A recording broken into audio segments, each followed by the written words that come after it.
Let's get nasty on a Monday. It's a Fast Lane on 101 ESPN with Andrew Marsh, Carey Davis, Jamie Rivers. I'm Anthony Stalter. 204 your time check brought to you by Clarkson Jewelers, an officially licensed Rolex jeweler. If you're stuck in traffic right now, our condolences. We were just there. So hope that we can entertain you a little bit, talk a little sports, and make your drive home or drive to work or drive to wherever, picking up the kids, a little bit more enjoyable today. Yeah, we'll be your ambassador on the radio as we get you home safe. That's right. So Jamie is back in studio. Carey, because of the weather, could not make it in, but Carey joins us from his home. What's up, Carey? Yeah. Hey, fellas, how's it going? Good, man. You sounding good. You're like, I'm not going to do the whole thing where I get on the road and slide all over the place just to come to see us Jamokes. Man, I love you all. You'll stay. I thought maybe we were all going to make a decision similar to that, but you all you all have trucks also, so that definitely helps in that venture of getting to work. Well, I thought maybe Carey heard that there's a tornado warning. Oh, Jamie. Well, Jamie, You can't speak to that. if I heard that, we would have both been at home. You would have been together. Oh, man. You would have been absolutely together. All right, let's start off with our Blues, who won a couple of games over the weekend. Let's go, baby. 4 points out of a playoff spot, boys. Yeah, there you go. So I don't know if you want to start with the two games overall. You want to break down the latest one, which was the 1-0 win over the Mammoth. Joel Hofer played very well in that one, but I thought the team played well. It's like a shutout. I thought collectively the team played very well defensively. By the way, you said 4 points. They're actually 2 points out of a playoff spot. That's it? 2 points, 25 points. We just made two points up here in a minute. The second wild card is the Chicago Blackhawks. They have 27. There's a couple teams with 27 points in front of the Blues, but another win tonight. Maybe you're right there. So there you have it. And so the crazy thing about that is, let's go back a year from now. And, Monty had just taken over. The team was kind of in a similar spot, maybe further. Well, they were definitely further down. What's weird is the part that it just frustrates me, unless it's the Blues, of course, is the 1 point for the overtime loss or the shootout loss. I don't really love it, except for the Blues, of course, when it works to our advantage.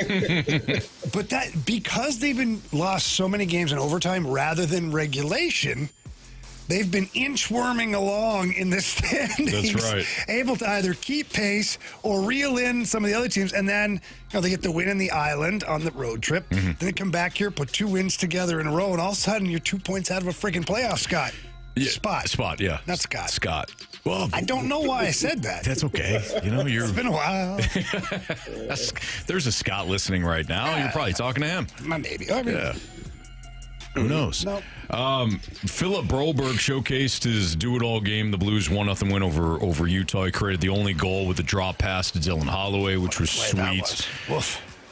Key penalty killer. Trusted in tough minutes. The Blues intentionally save him for 5-on-5 and PK instead of power play opportunities. Which I don't understand, by the way. Yeah, I'm at the point here.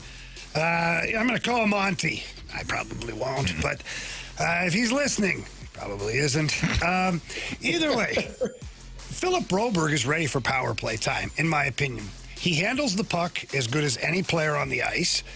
He moves along the blue line very well. He gets his shots through. His speed is second to none.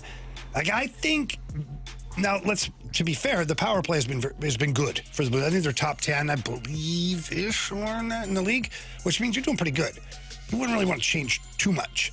But if they go into a funk, I wouldn't be opposed to saying, hey, Broby, get out there. See what you got here.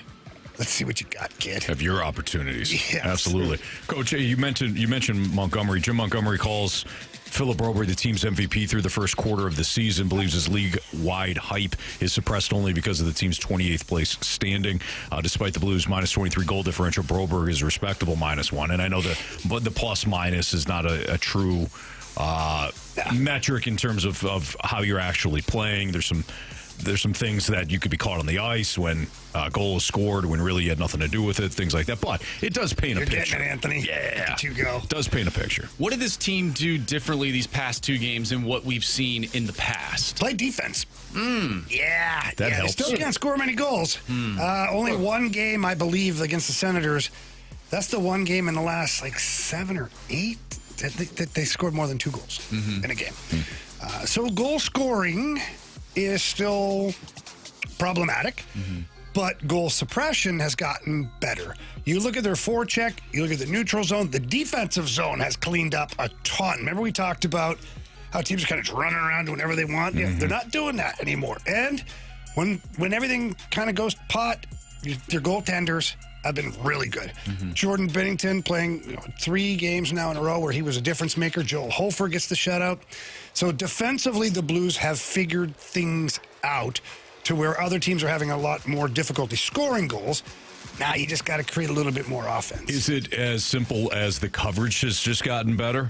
They're playing to the structure? The effort, the coverage, the hockey IQ, all of it has gotten better. Better sticks defensively, more willingness to block shots, more willingness to play physical, more willingness to clear up the front of the net. All of the things we weren't seeing that were turning into goals against for the Blues have been cleaned up. I'm not saying fixed because that's why other teams still score, is because you're ultimately never really fixed. Well, those Mammoth didn't score, huh? No, they didn't. It's some key opportunities, though, that's for sure. Jamie, would you also say that they're playing harder? Like just really finding a way to finish the game? Did I miss something? I missed that No, it's just part. Jamie. You said harder, and I saw Jamie's face I lit up. approved Well, you of that. missed, Jamie. You missed all of the other get day when we excited all the signed time on watching Dick play. Fitz. Oh, You missed yes. that. Oh, yeah. You missed Dick Fitz. It's my favorite player, by the way. Jersey. I got a jersey made up. Good.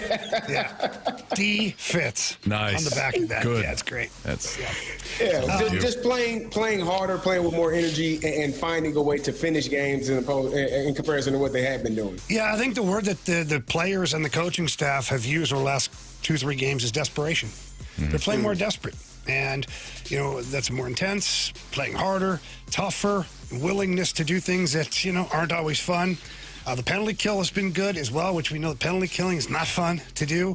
It's hard work, it's effort, it's blocking shots, it's doing all these things. So I would agree, Carey. This is what happened last year after the Four Nations is this hockey club figured out how to play in desperation mode. And once they unlocked that, we saw that they were almost unbeatable.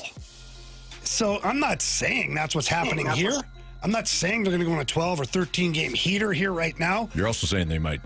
But what I am saying is that, Anthony, what I am saying is that they look a lot more like that team right now. Now, that team last year was putting up some goals, too. They're scoring pretty good.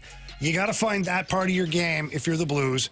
And if you do, then obviously things change a lot in a good way. It's Fastlane on 101 ESPN. Carey Davis, our guy, is going to be at the Hot Shots in Fenton this Thursday. And as we battle the Rizzuto show, and we'll update you on the latest standings in terms of how we did this past weekend. But while we battle out of the Pick'em Challenge, CD is going to join Rafe on Thursday night, this Thursday from 6:30 to 8:30 at the Hot Shots in Fenton.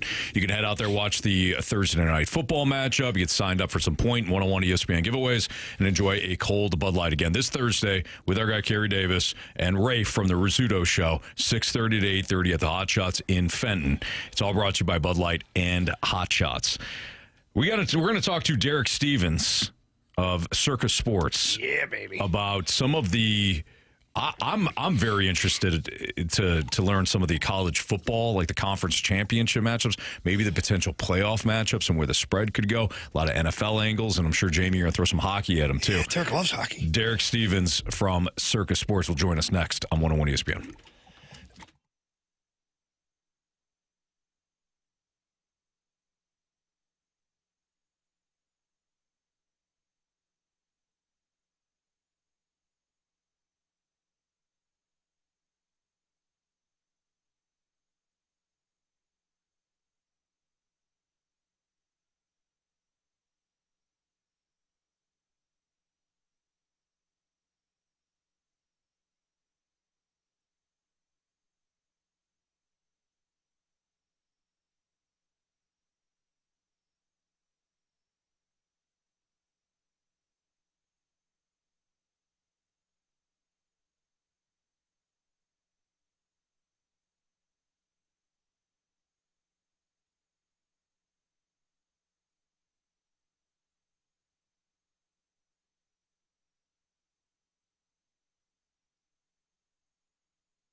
Fastlane on 101 ESPN with Jamie Rivers and Carey Davis. I'm Anthony Stalter. And Jamie, I think it's only appropriate that you introduce our next guest, who's been with us on the show before, but via the phone, not in person. So without further ado, Jamie, who we got? Yeah, absolutely. It's been an exciting time. You hear me talk about Circa sports all the time. First of all, if you haven't been to Las Vegas and you're listening, get on a Southwest flight right now. No free ads here, but get on a flight out to Vegas. I heard it's 65 and sunny, and the stadium swim is open today. So go check that out. It's awesome. But the big news is that the Circa Sports app now available here in the state of Missouri. So we got the big dog himself, owner of Circa Sports, Derek Stevens, to join us here today. Derek, welcome. He brought Mike along with him. You guys, exciting times here for Circa Sports. Yeah, we're real excited.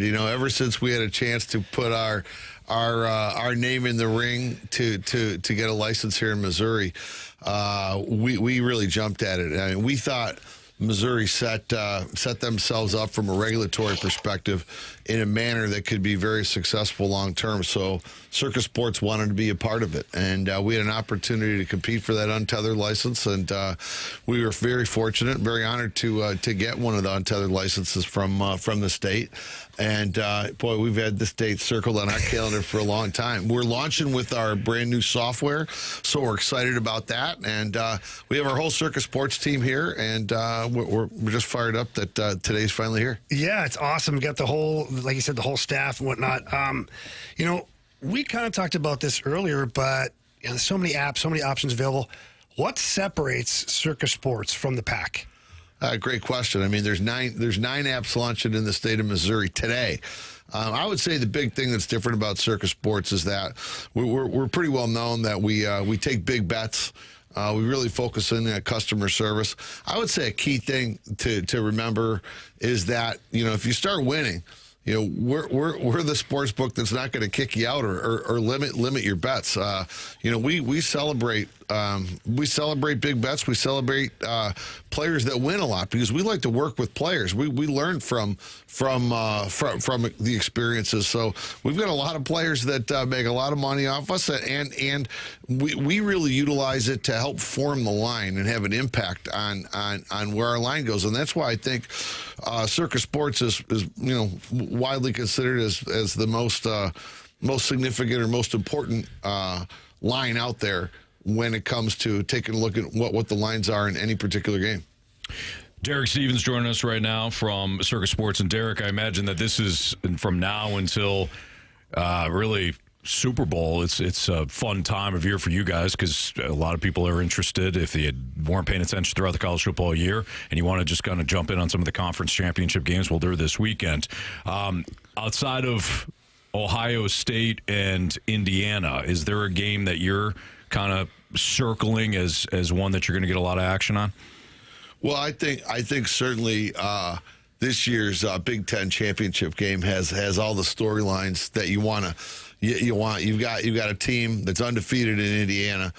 Obviously, everyone knows all about Ohio State, but I don't know that everyone has had the opportunity to watch Indiana as much as maybe the other schools. And boy, Indiana's pretty tough. It's this will be an epic game. So we're very excited about that. The timing is terrific. So we expect that to be a game with massive handle in the 6 states that Circa Sports is booking in. Now, Mike, to go back, like the whole betting app stuff, it's among us and whatnot. But how much has that changed the sports betting game overall? Because I remember it really didn't feel like that long ago. You either had to have a guy or you had to get to Vegas in person and get your bets in there. And now you got it in the palm of your hand. I mean, how much has that changed the game? Yeah, I mean, even for us, and we have that terrific cathedral out there in Las Vegas of sports betting, the world's largest sports book at Circa, we're still doing 90% of our volume over the app. Because as you said, you can sit on your couch. You never have to leave your couch. You get your 2 or 3 TVs set up. It's easy to register. It's easy to fund. It's easy to withdraw, and you have it all right there. I mean, you can be out at dinner watching your phone, whatever. I know the wives don't want to hear that, but it really does. It's the significance of the handle that's coming in over the app is overwhelming. And also from a bookmaking perspective, you know, a guy standing at the counter, he wants to make a bet, and you have a conversation. You can get popped by a lot of guys at the same time on the same bet on the app. So you really, you know, that's why sometimes the limits on the app might be a little bit less than they are over the counter. But you have to play defense because there's all these people out there everywhere that are looking at the same things, hitting that button. But yeah, it's very significant. I would say the 3 most significant things are the evolution of the app, the in-game wagering where you can bet on the game all throughout, live betting, and then the proliferation of player props too, which you've seen, which comes from a generation that grew up on fantasy football, right, and fantasy sports. So those are the things that have really changed the game in the last 10 years. Are you seeing more and more on some of the other sports? Obviously, football and basketball, they're always going to be a big draw. Do you see any increase in action when it comes to hockey? We took more wagers last year in Illinois on Connor Bedard shots on goal props than we did on the Blackhawks or their opponent's side or total in a game. Wow. This is stunning, right? Yeah. Over shots on goal, over points, yes or no goal. People want, because people, is that the because younger people, that's the only name they recognize? Maybe. Never know. And when we go meet with the Blackhawks, they don't like to hear how I think Celebrini's so much better. But anyhow, I said to them, Celebrini jumps off the screen, but in Bedard's defense, guys aren't on TV, so he can't really jump off the screen. Ooh. I said, I'm playing to the St. Louis audience. I'm playing to the St. I like it. But, I mean, people identify with players and not teams, and maybe that's because players switch teams more now than they ever do, but that's what kids grow up on, thinking about points and rebounds and assists and turnovers and receiving the longest reception and all that. There's 100 ways to bet those things as opposed to Blues, Ducks, under, over, right? Yeah.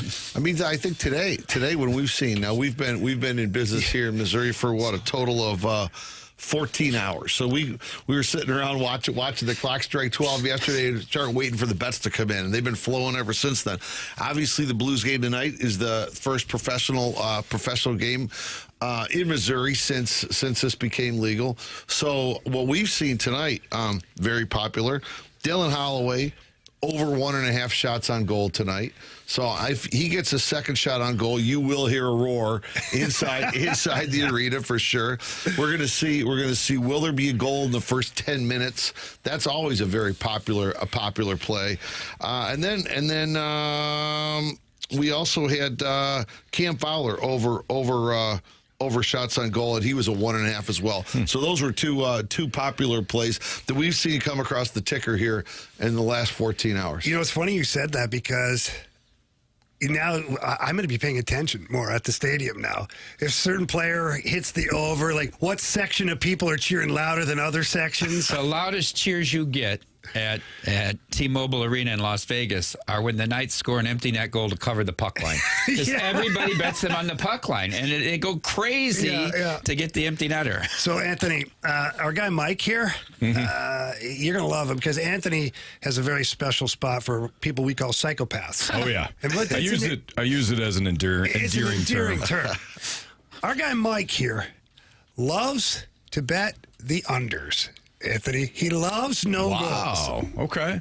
I like to start out with pocket aces, too. Yeah. You're beginning a winner. Think about that. The dog in the under starts out a winner. That's very true. I like to bet first period under 1.5, and then you get to the under 14 timeout, and you can day trade it at a big plus number, or you want to get to the under 10, you can go over a half goal. I mean, I feel that's an exciting. I'm just a day trader. I think that's a key point. We got to get that across. He likes to start with under 5.5, under 6 in the game, under 1.5 in the first period. But before the first Zamboni comes out, before the first time they come out to clean the ice, he's already coming back and hedging this thing and trying to get a better number on the over.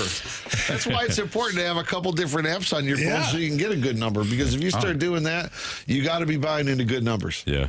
Mike knows what he's doing. Oh, yeah, he's no fool, that's for sure. Well, we appreciate you guys coming in, and we know this is a monumental day for Missouri and for you guys, and we appreciate it, man. It's going to be a fun weekend ahead, for sure. Yeah, I appreciate you guys having us on. We love working with you, and from a Circa Sports perspective, we are very, very excited about being in the state of Missouri, and we think this is going to be a great state. And I think legalized sports wagering is good for teams, it's good for leagues, it's good for media, it's good for fans, and I'm glad Missouri can kind of jump in right now. So we're going to have a lot of fun, hopefully being a part of this going forward. And Derek, I'd be remiss not to say this, because no matter what app you're using and all that out there, you're not finding the top guy. You're not finding one individual who's at the top of it, the face of the franchise. And Derek's here in person. And I've known Derek for a long time, and Derek stands behind everything that he's done, whether it's the auto parts business starting in Detroit, Michigan, all the way through now to Circa Sports in Las Vegas. You're the real deal, buddy, and we're happy to have you here, and I'm happy to represent Circa Sports. I appreciate that, boss. All right, we're going to continue with. Derek just mentioned some Blues stuff. We're going to get into some of the Blues injuries and special call up next on 101 ESPN.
When it comes to Auto Centers Nissan, one of my favorite things is that when you do go online, you go to AutoCentersNissan.com.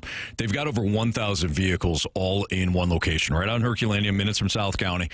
The best part is that when you research the cars online, you want to be a wise consumer, right? You want to do your homework on it.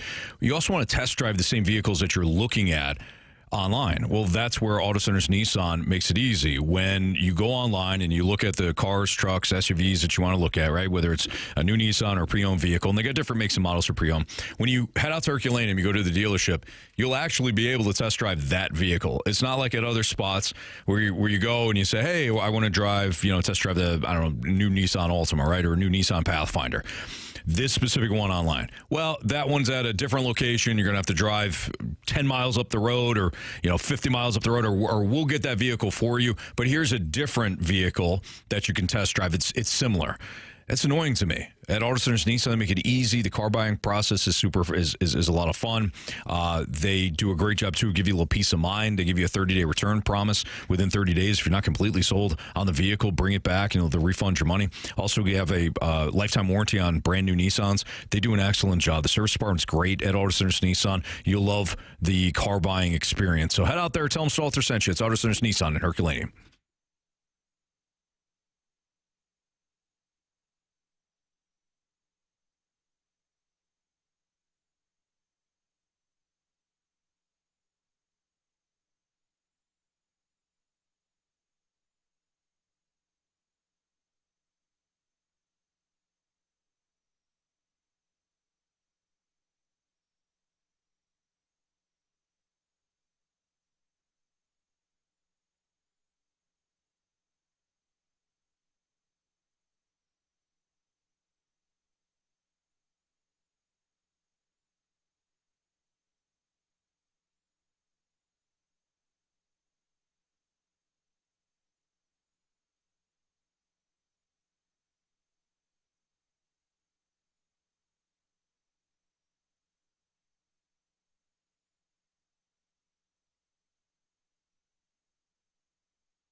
ESPN Sports Center.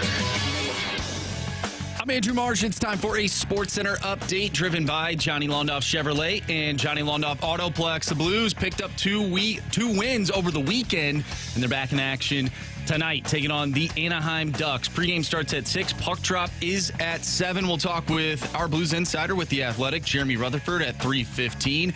But coming up next, we're going to dive back into the Blues, some injury updates as it pertains to tonight's game and moving forward for your St. Louis Blues. I'm Andrew Marsh, and the Sports Center update is driven by Johnny Londoff Chevrolet and Johnny Londoff Autoplex. See them at Londoff.com. Chevy, together we drive. Are you kidding me?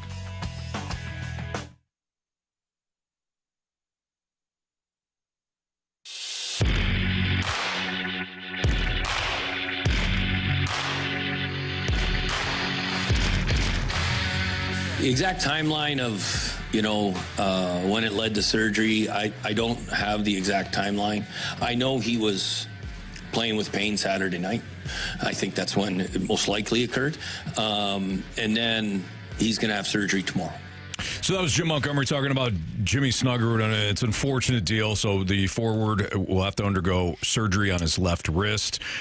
Both Jim Montgomery and General Manager Doug Armstrong announced that today. So he suffered the left wrist injury. It's going to require surgery. He'll be placed on injured reserve and reevaluated in 6 weeks. In addition, the Blues listed forward Alexei Torchenko week to week after he sustained scalding burns to his legs in a home accident. Not great. I don't know what happened there. I don't know what they're not really disclosing it. I have no idea. I highly doubt he was taking a bath. And water got a little too warm. I'm wondering if, and this has almost happened to me before, is, you're boiling water for pasta and things like that. And then I have the lid that locks on, but you think it's locked on and sometimes it isn't. And I'm speculating out of my ears right now. I have no idea. But I just feel bad because Torpo is, he's a great fourth line player. It's nothing nefarious that's happened, something that's, what's going on? Yeah, it's an accident. A household accident, that sucks. I've done it before where, sometimes where you're making, I don't know, like a roast or something like that, and you do it in the oven, and it requires you to put it in the pan. Yeah. Tastes great, except for you're not used to having the pan come out of the oven, right? So even if you use the pot warmers or whatever, and you transfer it. I grabbed it after, like just a couple of minutes later to move it. I had that thing like Home Alone, where it was like burned into my hand. The It was McAllister's rough. logo in your palm. Yeah, had the old M. They filmed that movie in a school, by the way. Yeah, they did. Isn't Not it true. crazy? I was in the house myself in person. Anyways, Kaskimaki going to make his debut. His NHL debut. He was recalled from the AHL affiliate, the Springfield Thunderbirds. He's 21 years old. He's dressed in 16 games for the Thunderbirds this season, collecting 7 points, 4 goals, 3 assists. I'm excited to see the young player. If you want kind of a synopsis on what we could see, here's Jim Montgomery talking about the youngster. Brains, defensive mind first, which our current roster doesn't have a lot of players naturally that think defense first before offense. And that's usually the case when you get drafted and you get selected and you get signed because of your offensive prowess in juniors and college and Europe.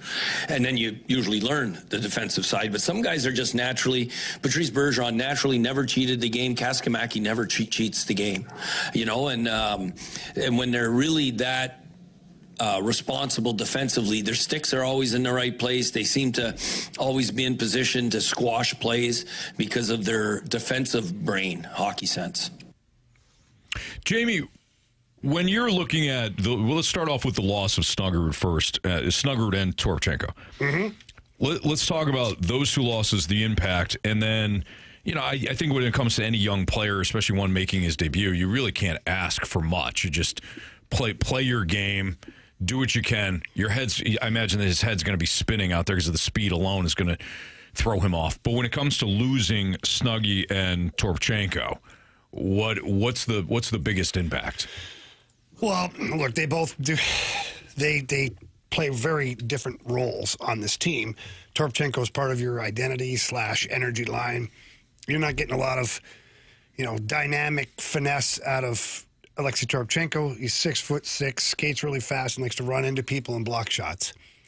You're not getting that from Snuggy. You're getting power play guy in Jimmy Snuggerud, a good shot, a point getter, an offensive guy. So it kind of stinks because you're losing two types of players that are very important to your hockey club. Yeah. Kaskimaki, I love Monty. Talked about Patrice Bergeron. We'll put it here at 2:37. Jim Montgomery said Kaskimaki is Patrice Bergeron. Yep. Write that down. 6 or 7 Selke trophies. Sure. Big deal. It'd be fine. No big 6, deal. 7. 6, 7. Oh, man. I know. I didn't even try to do that on purpose. Then I saw Marshy juggling. Missed my mark there. But no, he's a really responsible player. And that's a lot of Finnish hockey players because of the way they coach their teams over there, the way they bring up through youth hockey, their junior program. They're very defensive-minded players. Super responsible in each zone that they play in. Good sticks, like Monty said. It's weird. Like there's these little defensive robots out there, which will translate nicely for Kaskimaki in the NHL. Because what's the one thing that we're always worried about the young players? Can they play defense? Yeah. Dalibor Dvorsky, but how's he going to be defensively? Jimmy Snuggerud, but can he play against some of the top players? Sure. That's the first thing we talk about. So if we're already talking about Kaskimaki coming in and being a defensive-minded player, it doesn't mean he's going to be perfect. Doesn't mean, he's going to shut down the other team's top scorer in the first game. It just means that more often than not, he's going to cheat to the defensive side. Meaning, like, he's not looking to poach for pucks. He's going to go back and play more solid defensively, and I'm okay with that. Yeah. Well, let's ask JR. I believe I heard in Monty's, post-practice, the morning skate, that there were some plane issues. Obviously, the weather is crazy right now. His plane was delayed for obvious reasons. So is he going to play tonight? Is he going to be here in time? Maybe JR has an update on that. Yeah, it's funny because I've seen this happen before. I've been a part of it. On trade deadline day, when I got traded from the Red Wings to the Coyotes, My flight arrived in the middle of the first period. Oh, wow. Yeah. And so this is the best ever because I got a police escort from the airport. Now, Wayne Gretzky was our head coach. And so Gretz called in and said, hey, we need to get this guy. So here I am, wee, through Columbus. I'm like, yeah, I have arrived. I get to the rink. I start getting change of trainers, trying to make my jersey for me. I got Red Wings gear. He's trying to make sure I got Coyotes gear. And Gretz comes walking down the tunnel to the locker room. He goes, hey, you ready to go? I'm like, yeah. I'm holding up a coffee. I got all I need, Wayne. He's like, hey, he goes, get out here because you're playing. I'm like, okay. So I come out, and it was a TV timeout. Yeah, no morning skate, no practice. Anthony, I knew 2 guys on my team. 2 guys. Shane Doan and Tyson Nash. Actually, I knew Mike Johnson, too. 3 guys on my team. And I get out there, and Barry Smith is my coach in Detroit. Now in Phoenix, goes, well, go take a lap, get warmed up or something. So I get out there, and all the Columbus Blue Jackets guys, they know I just arrived. Mm-hmm. So they're like standing up, like banging on the boards as I'm like doing like over and backs like a fool. It was awesome. Line up, and I remember Rick Nash is like gives me a little tap in the shin. He's like, hey, welcome to the club, I guess. I'm like, yeah. And I'm introducing myself. Derek Morris was my partner. I'm like, hey, Derek, are you Jamie Rivers? Right before the face-off. So it has happened. Yeah. Now, will the Blues risk that and not dress the appropriate amount of players, thinking we'll just send Kaskimaki in halfway through the game? Probably not. What an NHL debut. Right. It would be one for the ages, but Jim Montgomery and Doug Armstrong, especially Army, always says we try to make sure we set the player up for success. Mm. They'll go with probably 7 defensemen, and Tyler Tucker maybe gets a shift or 2 up front. Maybe not, you know. But, we'll see. How'd you play? Got an assist +1. We won the game. There you go. Nice. Yeah. That's why they acquired you. Yeah. Little did they know you were going to burn down the franchise at some point. Hey. As much as they can hate me, the people of Utah should love me, okay? You set them up. All right, it's Fast Lane on 101 ESPN. Lane Kiffin has bailed on Ole Miss for LSU. We'll get Carey's thoughts on this next on 101 ESPN.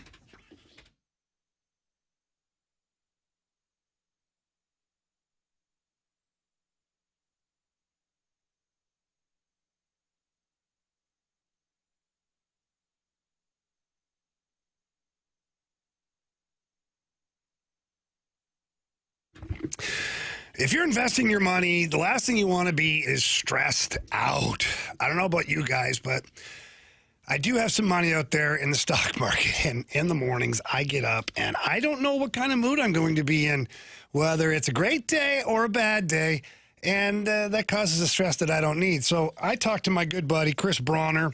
He's the founder of a company called AgVest, and they help you invest in U.S. farmland. Why U.S. farmland, you ask? Well, because you're getting steady returns, long-term growth, real stability, and no matter what the stock market is doing on that particular day, your farmland's going to keep appreciating, keep growing slowly, and you can just kind of sit back, relax, and enjoy that. Now, if you own farmland, AgVest can help you out as well. They can give you full-service management, whether that is sourcing, diligence to rent, or even tenant selection. AgVest is there to help you along the way. All you got to do, call AgVest. The founder, again, his name is Chris Bronner at 618-520-7022. That's 618-520-7022, or visit agvestadvisors.com. Buy land. They're not making it anymore.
Fastlane on 101 ESPN with Carey Davis, Andrew Marsh, and Jamie Rivers. I'm Anthony Stalter. We have now discussed Lane Kiffin deciding to leave Ole Miss, who, by the way, is either number 5 or number 6, depending on what poll you look at, and has an opportunity to potentially win a national championship this year. Lane Kiffin says, I'm out. It's going to LSU. Yeah. Carey, you're chomping at the bit. Go for it. I'm watching all of this unfold. We got we talked about it last week, how Lane Kiffin was given an ultimatum. He needed to make a decision by the Egg Bowl, which was their game against Mississippi State. He came out and said, I don't have any directive to give him my decision by the Egg Bowl. Then he came back and said, I'll let you know after the Egg Bowl what to decide.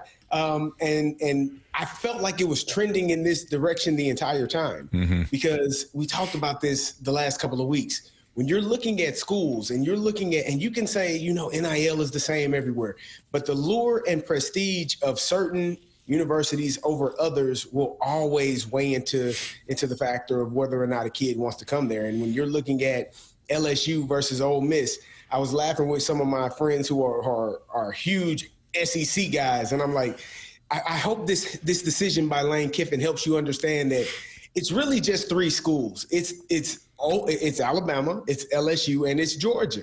And those are the 3 prominent schools in the SEC. And Lane Kiffin, looking at the landscape of college football and the landscape of the SEC, he says, yeah, I may have a championship team this year, but if I go to LSU, I could have a championship team every year. And it's the sustainability of being able to be in one place and get the top recruits and get the best players in the country year after year. You can do that at LSU. And I don't think you can do that at Ole Miss continuously. So Lane saw the opportunity. He took it. And I'm just interested to see how the college football playoffs play out. How does Ole Miss fare without their head coach and offensive coordinator? Not well. Strength Not coach, great. Water boy. Took everybody. It's like the everybody Grinch. that left. There was a report.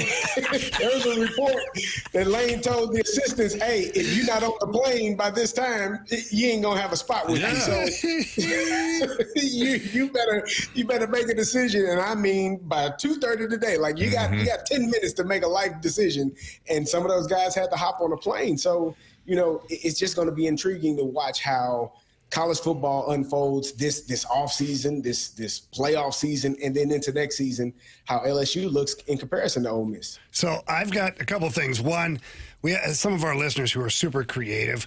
We have to have somebody send in a Photoshop of how Kiffin stole football from like Ole Miss, or how Kiffin stole Christmas. That's funny. The Grinch took everything, including the tree and all that stuff too.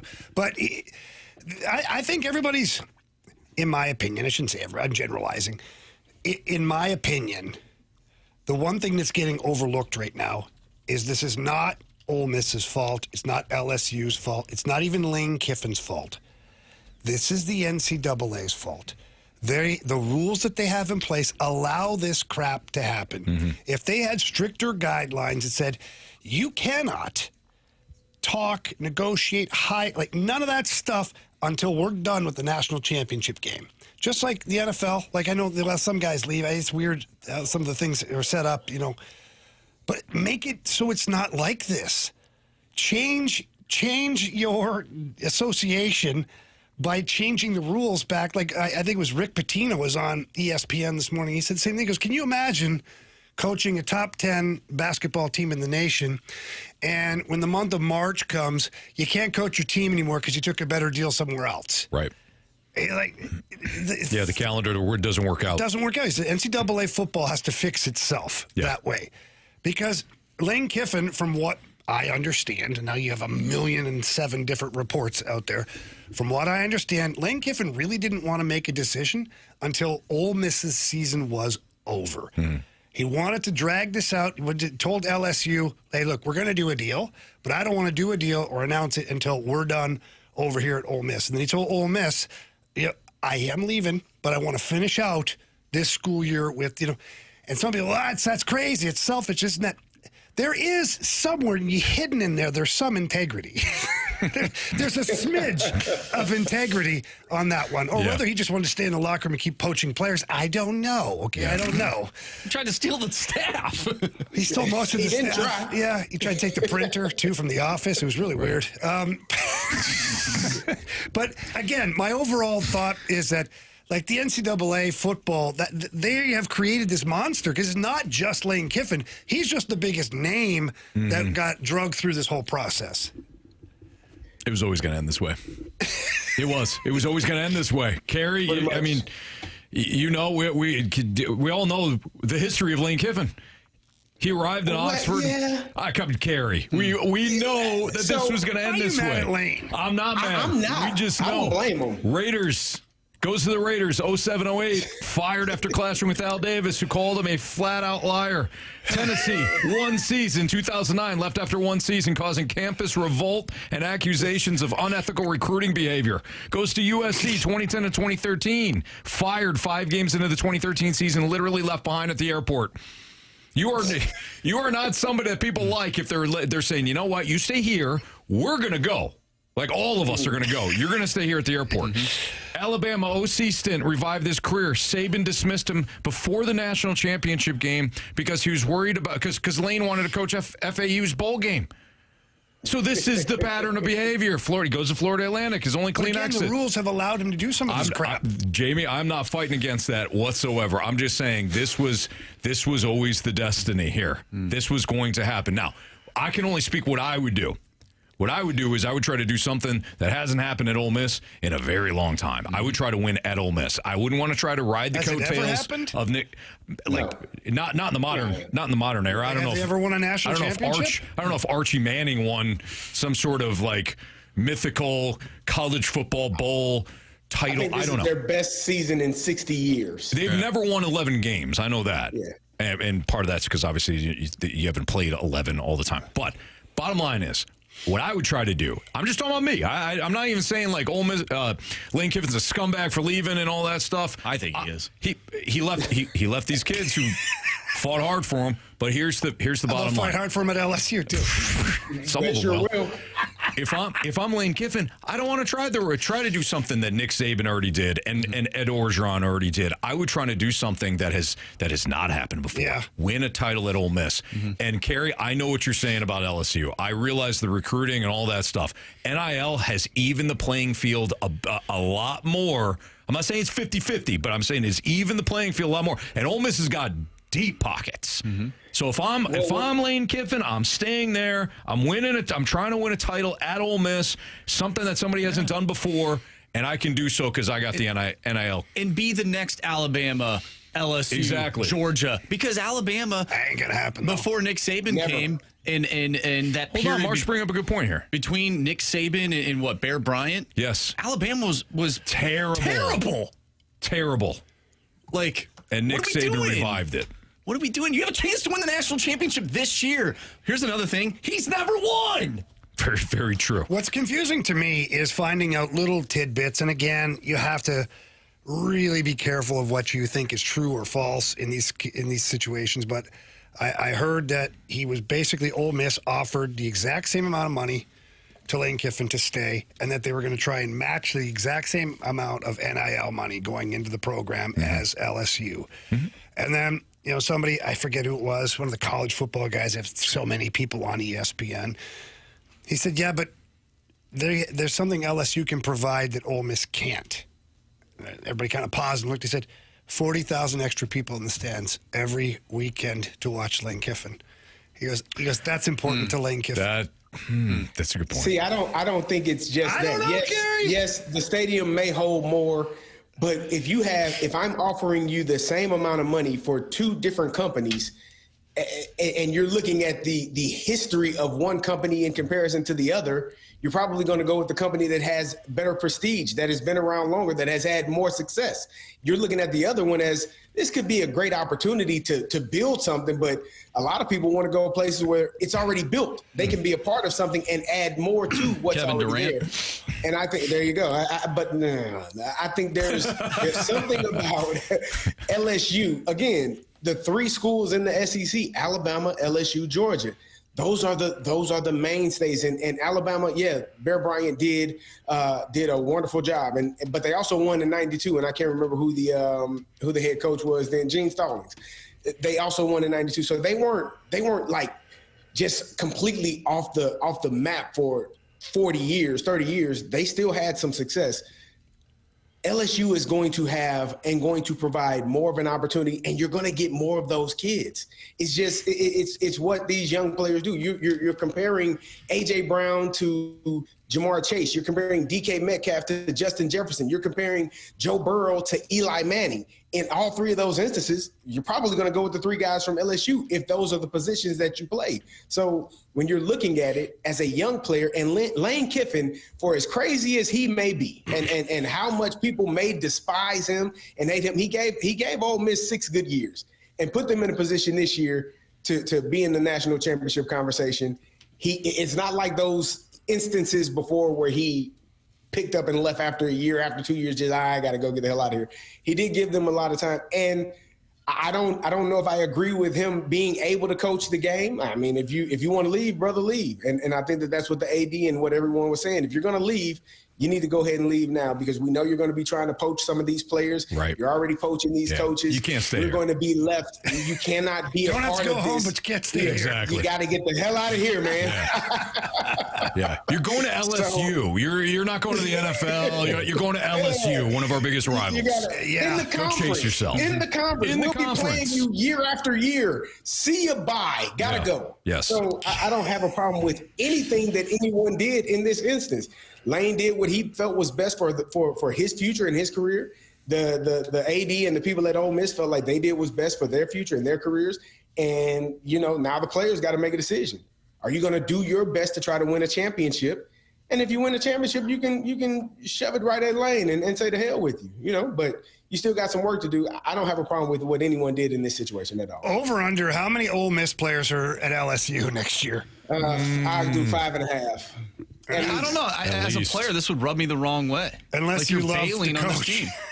Unless you love the coach. And you love NIL money that the coach says, by the way, I'm that's fair. doubling what you gave you at Ole Miss. Because it is a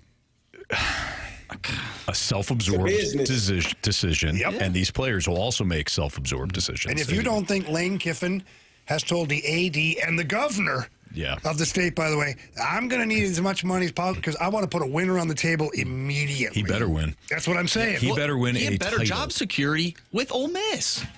Yeah. If he doesn't win, he's out. He got 90 million. He's fine.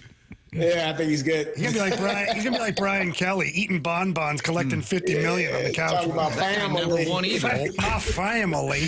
My family. I hope Ole Miss does not drop significantly in the rankings because of I know. the coach. I agree with you. I hate that idea. I hope that What if does they not fall out of the happen. college football playoff? They this better year? not. They can't. They better not. They can't. Joking. I hope they win the whole thing, and they can say, "Hey, we Marshy's don't so really need mad. it." Yeah. I don't like this decision. I think it's super selfish. Wow. It might be. You go into these people's houses and say It's what he feels is the best So for him. what about the kids, though? In fairness, if we're playing devil's advocate, what about the kids that tell Lane Kiffin, Coach, all I want to do is play for you. That's it. My dream has been to play for you and play for Ole Miss. And then the transfer portal opens and they go, hey, by the way, I talked to Georgia. I'm out of here. What do you say about that then? I think it's selfish. I know, but we've had this argument for years. And I agree with what you said earlier. This is an NCAA problem. It is, 100%. Yes. But for years before the coaches, this crazy coach stuff started happening, the coaching stuff was happening before, and the players couldn't transfer. And then when the players started to transfer like every year, like free agency, we didn't like that either because then the coaches were like, well, where's the loyalty? But so we've got this crazy circus, and it's because the NCAA lets it happen. They probably love it, too. Everybody's talking about it. We're talking about it right now. Yeah, Well, I do. Jamie nailed it, though. It's one person loves it. It's Lane Kiffin. Lane Kiffin Oh, he loves it. Lane And Kiffin loves the LSU, they attention. love it, too. Absolutely. All right. That's Andrew Marsh. She's got what's trending next. We might as well talk about Drink. Is Drink staying? He knows. One went to the Tigers. One staying with the Tigers. Go Tigers. Right, Carey? Go Tigers. That's next on 101 ESPN.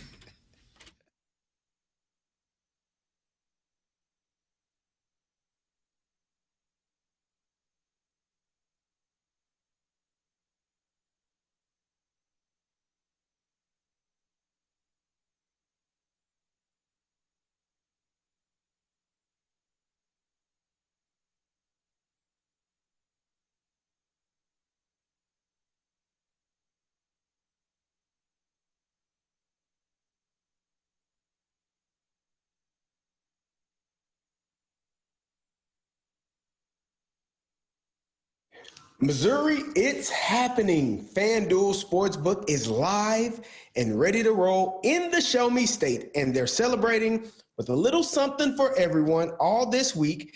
Every customer gets a no-sweat bet every day. That's right, no matter what you're betting on. If it doesn't hit, you'll get bonus bets back to keep the action going. Whether it's football, basketball, hockey, or whatever you're into, you can bet it all on an app that's safe, secure, and built for every kind of fan. The interface is quick, the payouts are fast, and the experience is top tier. So download FanDuel or visit FanDuel.com/Missouri to get started. FanDuel Sportsbook now live in Missouri. 21 plus and present in Missouri. Gambling problem? Call 1-800-GAMBLER. Opt-in required each day. Refund issued as non-withdrawable bonus bets that expire 7 days after receipt. Max refund $20. Restrictions apply, including token expiration. See terms at sportsbook.fanduel.com.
What are the hot topics in the sports world? What in the wide world of sports is going on here? It's time to find out with What's Trending? Brought to you by Elite Comfort Experts. Heating and cooling with no gimmicks, just guarantees. EliteComfortExperts.com. Welcome back to the Fast Lane here on 101 ESPN with Anthony Stalter, Jamie Rivers, and Carey Davis. I'm Andrew Marsh, and it's time for What's Trending. Gentlemen, Eli Drinkwitz signed a 6-year contract extension with the University of Missouri that runs through the 2031 season, averaging over $10.7 million per year. The deal also includes an increase in the salary pool for his coaching staff and support personnel. My question for you, gentlemen, is what is Mizzou's ceiling under Eli Drinkwitz now that we know he is here? I don't know. And I mean, I'm not trying to be silly about things. I think the way Eli has set this up can be very advantageous for Mizzou, because now you're going to have a coach that's in a spot for an extended period of time. He has strategically leveraged Mizzou for some NIL money. He strategically called out Fortune 500 companies in the state of Missouri that haven't been supporting as much as they can. So does he have a new sales pitch for recruits? He does. He does. I'm here. I'm not leaving. We got a lot of money. And we ended up with an okay season where we didn't even have a quarterback at one point. Never mind the kicker, because that was damaging in some ways. But we didn't even have a real quarterback for a couple of games. No disrespect to the freshman who stepped in there for the Tigers as well. But I think it has the potential of being something very good. And I say this not because I'm being an ass. I don't know yet if Eli Drinkwitz, from a football coaching standpoint, can get it to the next level. Yeah. That's the part I don't know. Do I think he can build a program to get to the next level? Yes, I do. But can he coach a program that's at that level to something bigger? That to me, and maybe I'm crazy, that to me is the unknown. What do you think, Carey? For me, I think it's similar to what I talk about with Illinois. You have to, first of all, you got to lock down your border. You got to lock down your state. You can't have players like McClellan going to Oregon, or Jeremiah Love going to Notre Dame, or any of these guys that leave the state to go to other prominent programs and have the success that they have. Dier Hill, another St. Louis kid that is at Oregon. Like, you have to be able to get the best players in state to stay in state. That's number one. And it's almost similar to it's the chicken and the egg. Which came first? Is it getting the NIL money to win games, or is it winning games to get more NIL money? Like, I think you have to find a way with the resources that you have.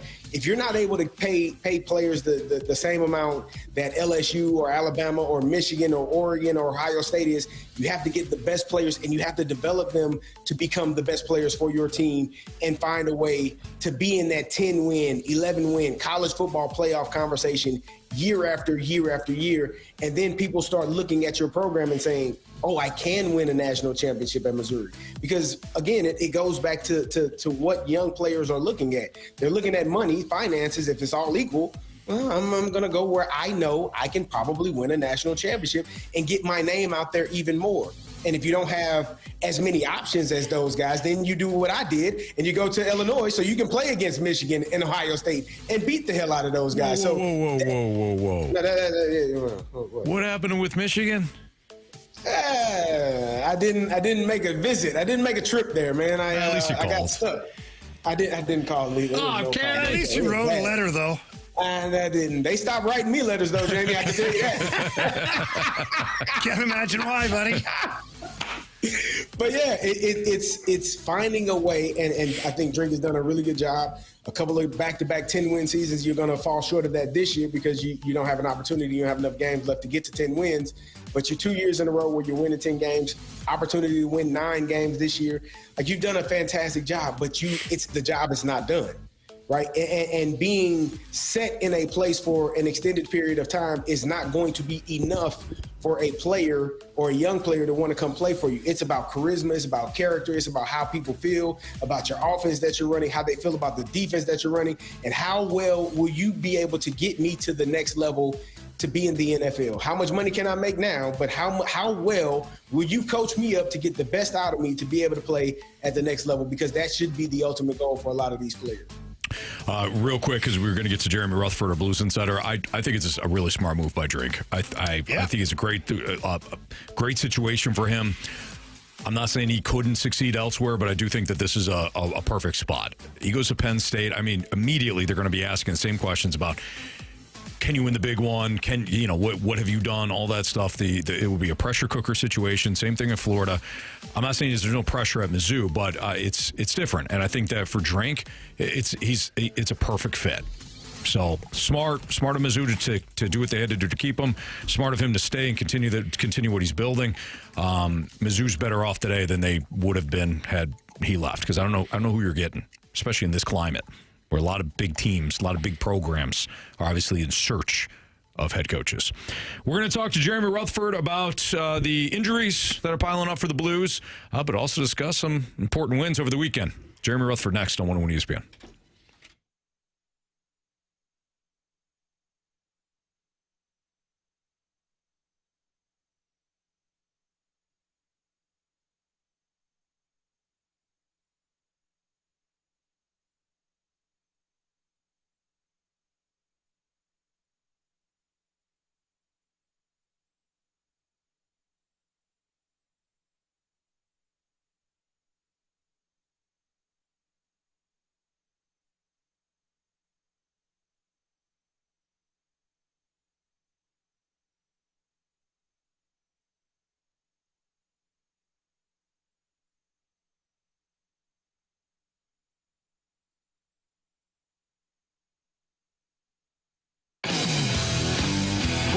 outside is any indication of why you should get your tires checked, I mean, my goodness, so many people all over the road, and all you have to do is get over to Pure Performance, visit my friends over there.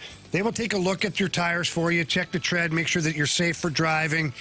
And when you are out there driving, no matter what your tires are, please be safe. And if you're looking for any aftermarket modifications, Pure Performance, they are your one-stop shop. They're the best in the business. They've got anything for the exterior of your vehicle, whether it's a light kit, running boards, a tonneau cover for your pickup truck, a lift kit, leveling kit, those oversized tires.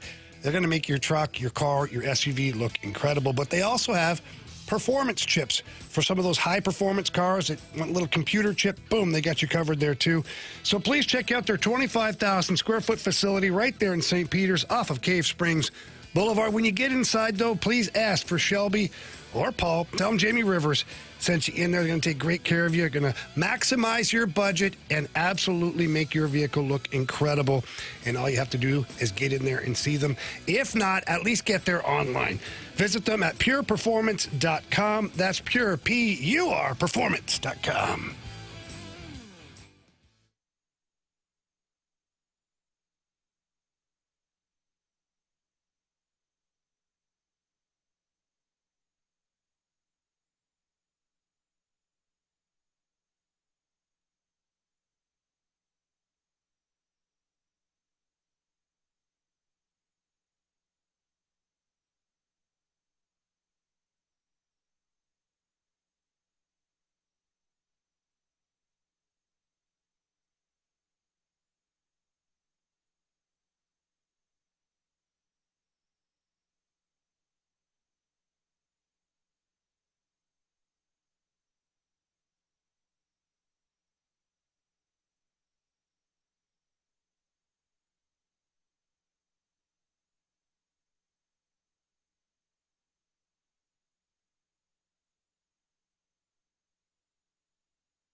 It's time for the Rutherford Report with our Blues insider, Jeremy Rutherford, on 101 ESPN. JR is brought to you by Evergreen Wealth Strategies, helping everyday people every day. Visit evergreen-ws.com.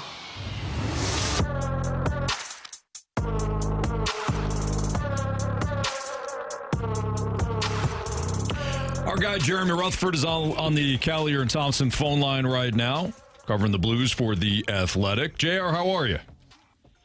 Doing well. Rivs probably knows this feeling. Like you go to the rink at 9 or 10 this morning and you're just oblivious to the world. You don't know what it's like outside. And then when you come out at 2 in the afternoon and you see everything's blanketed and everybody's driving 20 miles an hour, you're like, what?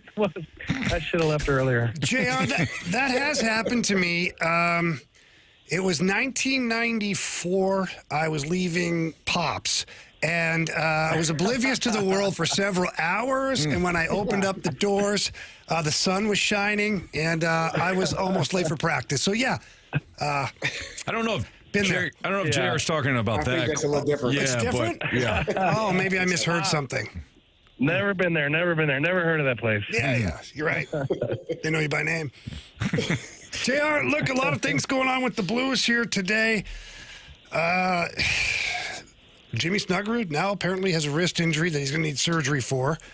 And Alexei Toropchenko with a home accident. First of all, on Toropchenko, do we know anything more? I know Jim Montgomery said we're not really talking about it right now, but I know that sometimes things kind of get leaked out a little bit. Do we know anything that happened there, and is he okay?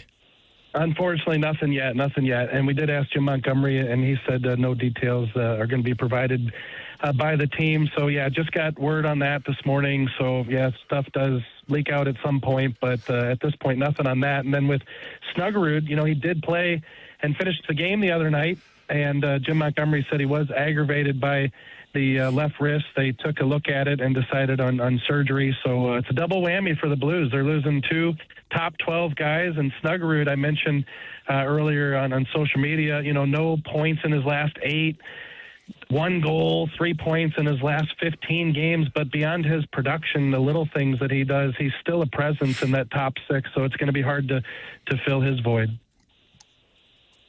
JR, I was wondering, they're bringing up Kaskimaki. Was there any thought or any consideration of bringing up Justin Carpenter? We talked about him in the preseason and how well he was performing, how well he's been performing so far this season. Was there any consideration to bring him up?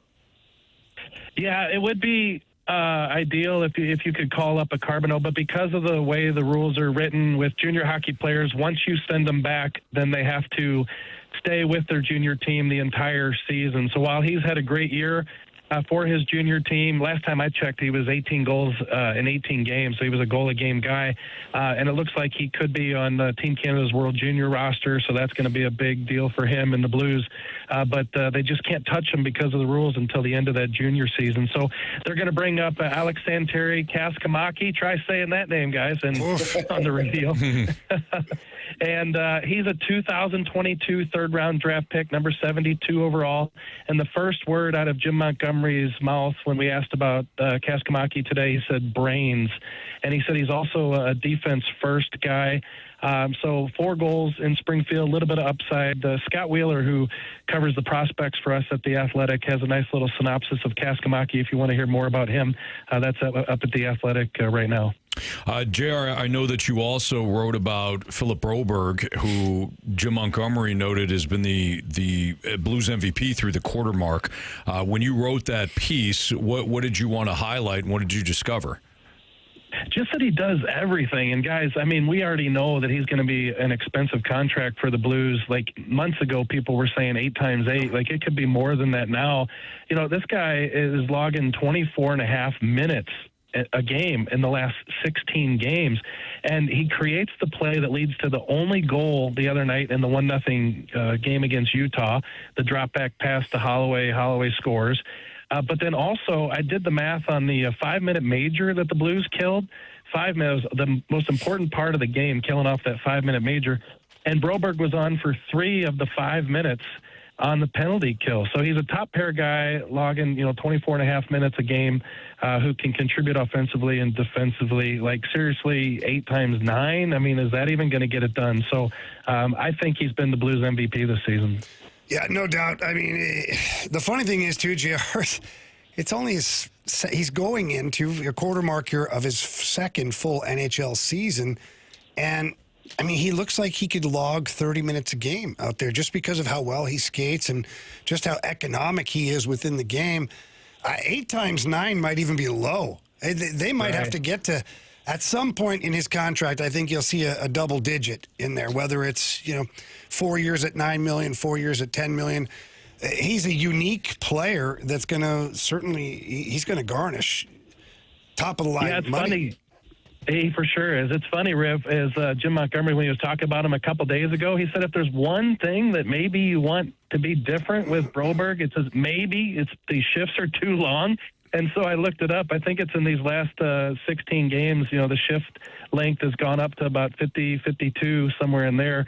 But he said, hey, listen, he plays 55 seconds a shift and doesn't look gassed, so why not keep playing him out there? And, of course, you played with a couple guys who can play that much, not only 30 minutes a game, but, minute-long shifts. But I was kind of surprised, even at 50, 52 seconds per shift, where that ranks in the NHL, you're looking at a guy like, Quinn Hughes in Vancouver. Sometimes his shifts are averaging a minute long. So, I know some of these youngsters can go, but Broberg, not only is he playing a lot of minutes and playing long shifts, but he's doing it against the other team's top line. So it's pretty impressive. JR, speaking of time on ice, what is tonight going to look like? Do we have an update on Kaskamaki's flight? What are the Blues rolling out tonight against the Ducks? Yeah, so this is as of a couple hours ago from Jim Montgomery. He said that they were a little bit concerned about the flight delay with Kaskimaki, so we don't know for sure if he's going to be here. If he is, he'll play. If he doesn't, then the Blues are short forwards because you have Pius Suter, who's still out with that lower body muscle injury, and now you have the injuries to Snuggerud and Toropchenko too. So they would have to go 11 forwards and 7D. And today it was actually Tyler Tucker, the defenseman, taking some shifts on that fourth line with Oscar Sundqvist and Nathan Walker. And Jim Montgomery said that if he does play, there's a chance that he could take some shifts during the game, so he'd play both forward and defense if he's in the lineup. So no update yet on Kaskimaki making it, though. JR, I think that hockey players are the most superstitious of all the professional athletes. I'm almost convinced of it. I saw that Sonny had to drive Booch to the game a couple of games ago, and Sonny Booch scored, and he mentioned that he's going to have Sonny driving him to every game. Have you checked back in on their Uber driving relationship, and is Sonny eventually going to be bothered by having to go pick up his teammate every damn day? Yeah, and I think that Sonny did bring him yesterday, or not, 2 days ago, Saturday as well, because Buchnevich has his billet family, his American family in town, and so he was needing the ride. But, Carey, there's been many times over the years where I feel like that dorky reporter who's pacing the locker room, and you're standing next to a guy's locker, and you got to ask the goofiest question. Like 50 years old, you never think you'd be asking these types of questions, but there I was today, standing next to Sundqvist's locker, thinking if he comes in, I'll ask him if he's still been to her. But I didn't see him, so fortunately, I didn't have to put myself in that situation. But I was trying to get that information for you, Carey. I just didn't see Oscar. I need to know. Yeah, thank you. Inquiring minds want to know.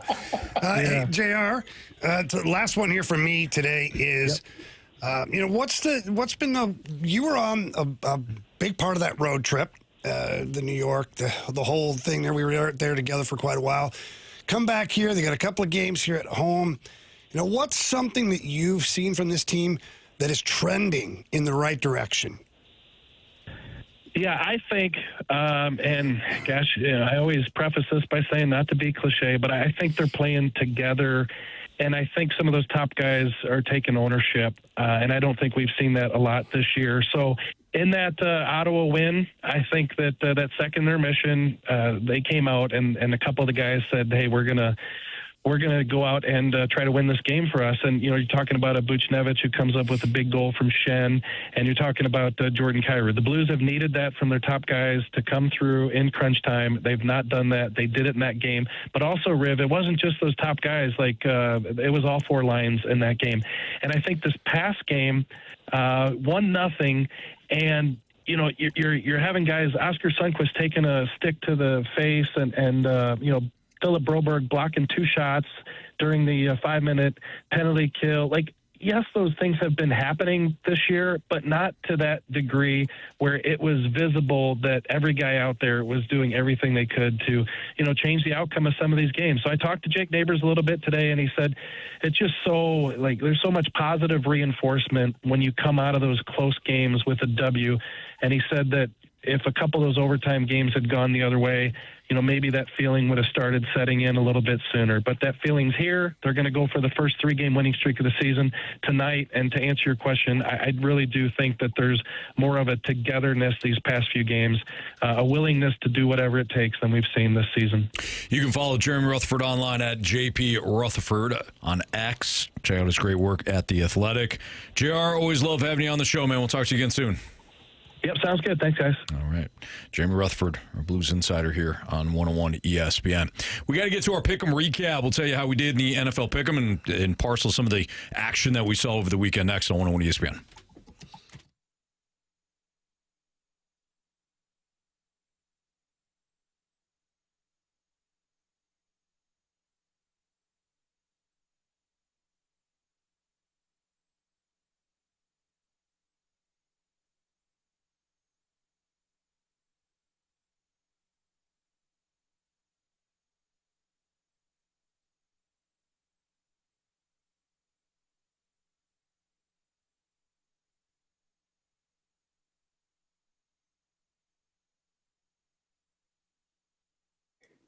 Missouri, it's happening. FanDuel Sportsbook is live and ready to roll in the Show Me State, and they're celebrating with a little something for everyone. All this week, every customer gets a no-sweat bet every day.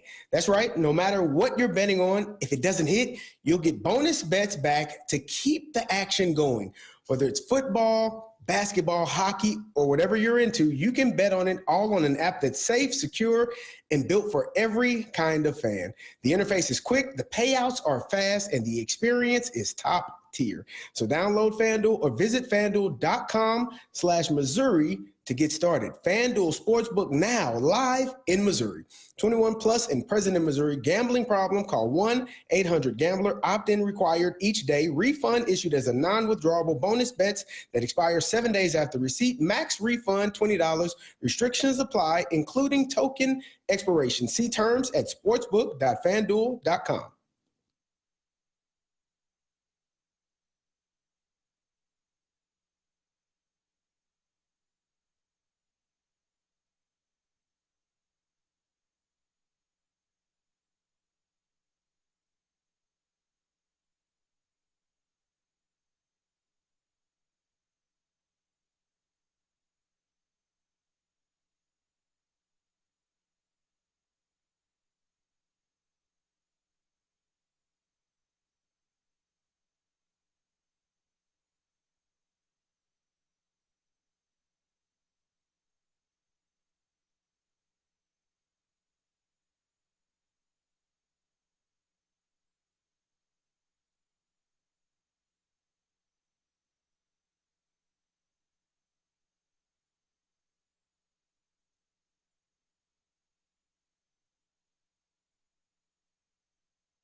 101 ESPN Sports Center. I'm Andrew Marsh. It's time for a Sports Center update brought to you by Saliga Heating and Cooling. The Blues announced that Jimmy Snuggerud will be sidelined for approximately 6 weeks due to left wrist surgery, and Alexei Toropchenko will be week to week after sustaining scalding burns to his legs at an at-home accident. Alexandre Kaskimaki was recalled from Springfield and is projected to make his NHL debut tonight. There's some playing issues going on. We'll try and keep you updated on that one. Blues might go with 11 forwards, 7 defensemen. We talked about that with Jeremy Rutherford. If you missed that interview that we just had, make sure you go to 101ESPN.com or check out the free Dobbs Tire and Auto Center's 101 ESPN mobile app. Just head to the podcast page, and you will find all of our interviews and all of our shows there. And it's all brought to you by the Schaefer Door Company. Blues take on the Ducks tonight. Pregame starts at 6. Puck drop is at 7. Let's dive into the NFL with our Week 13 NFL Pick'em Challenge recap.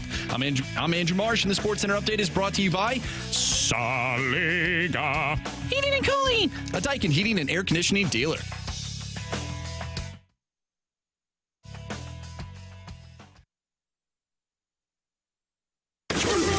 Get ready to pick 'em. It's the Fast Lane Football Pick'em Challenge on 101 ESPN. Refreshed by Bud Light, official beer of the NFL. Easy to Sunday, easy to enjoy. Enjoy responsibly.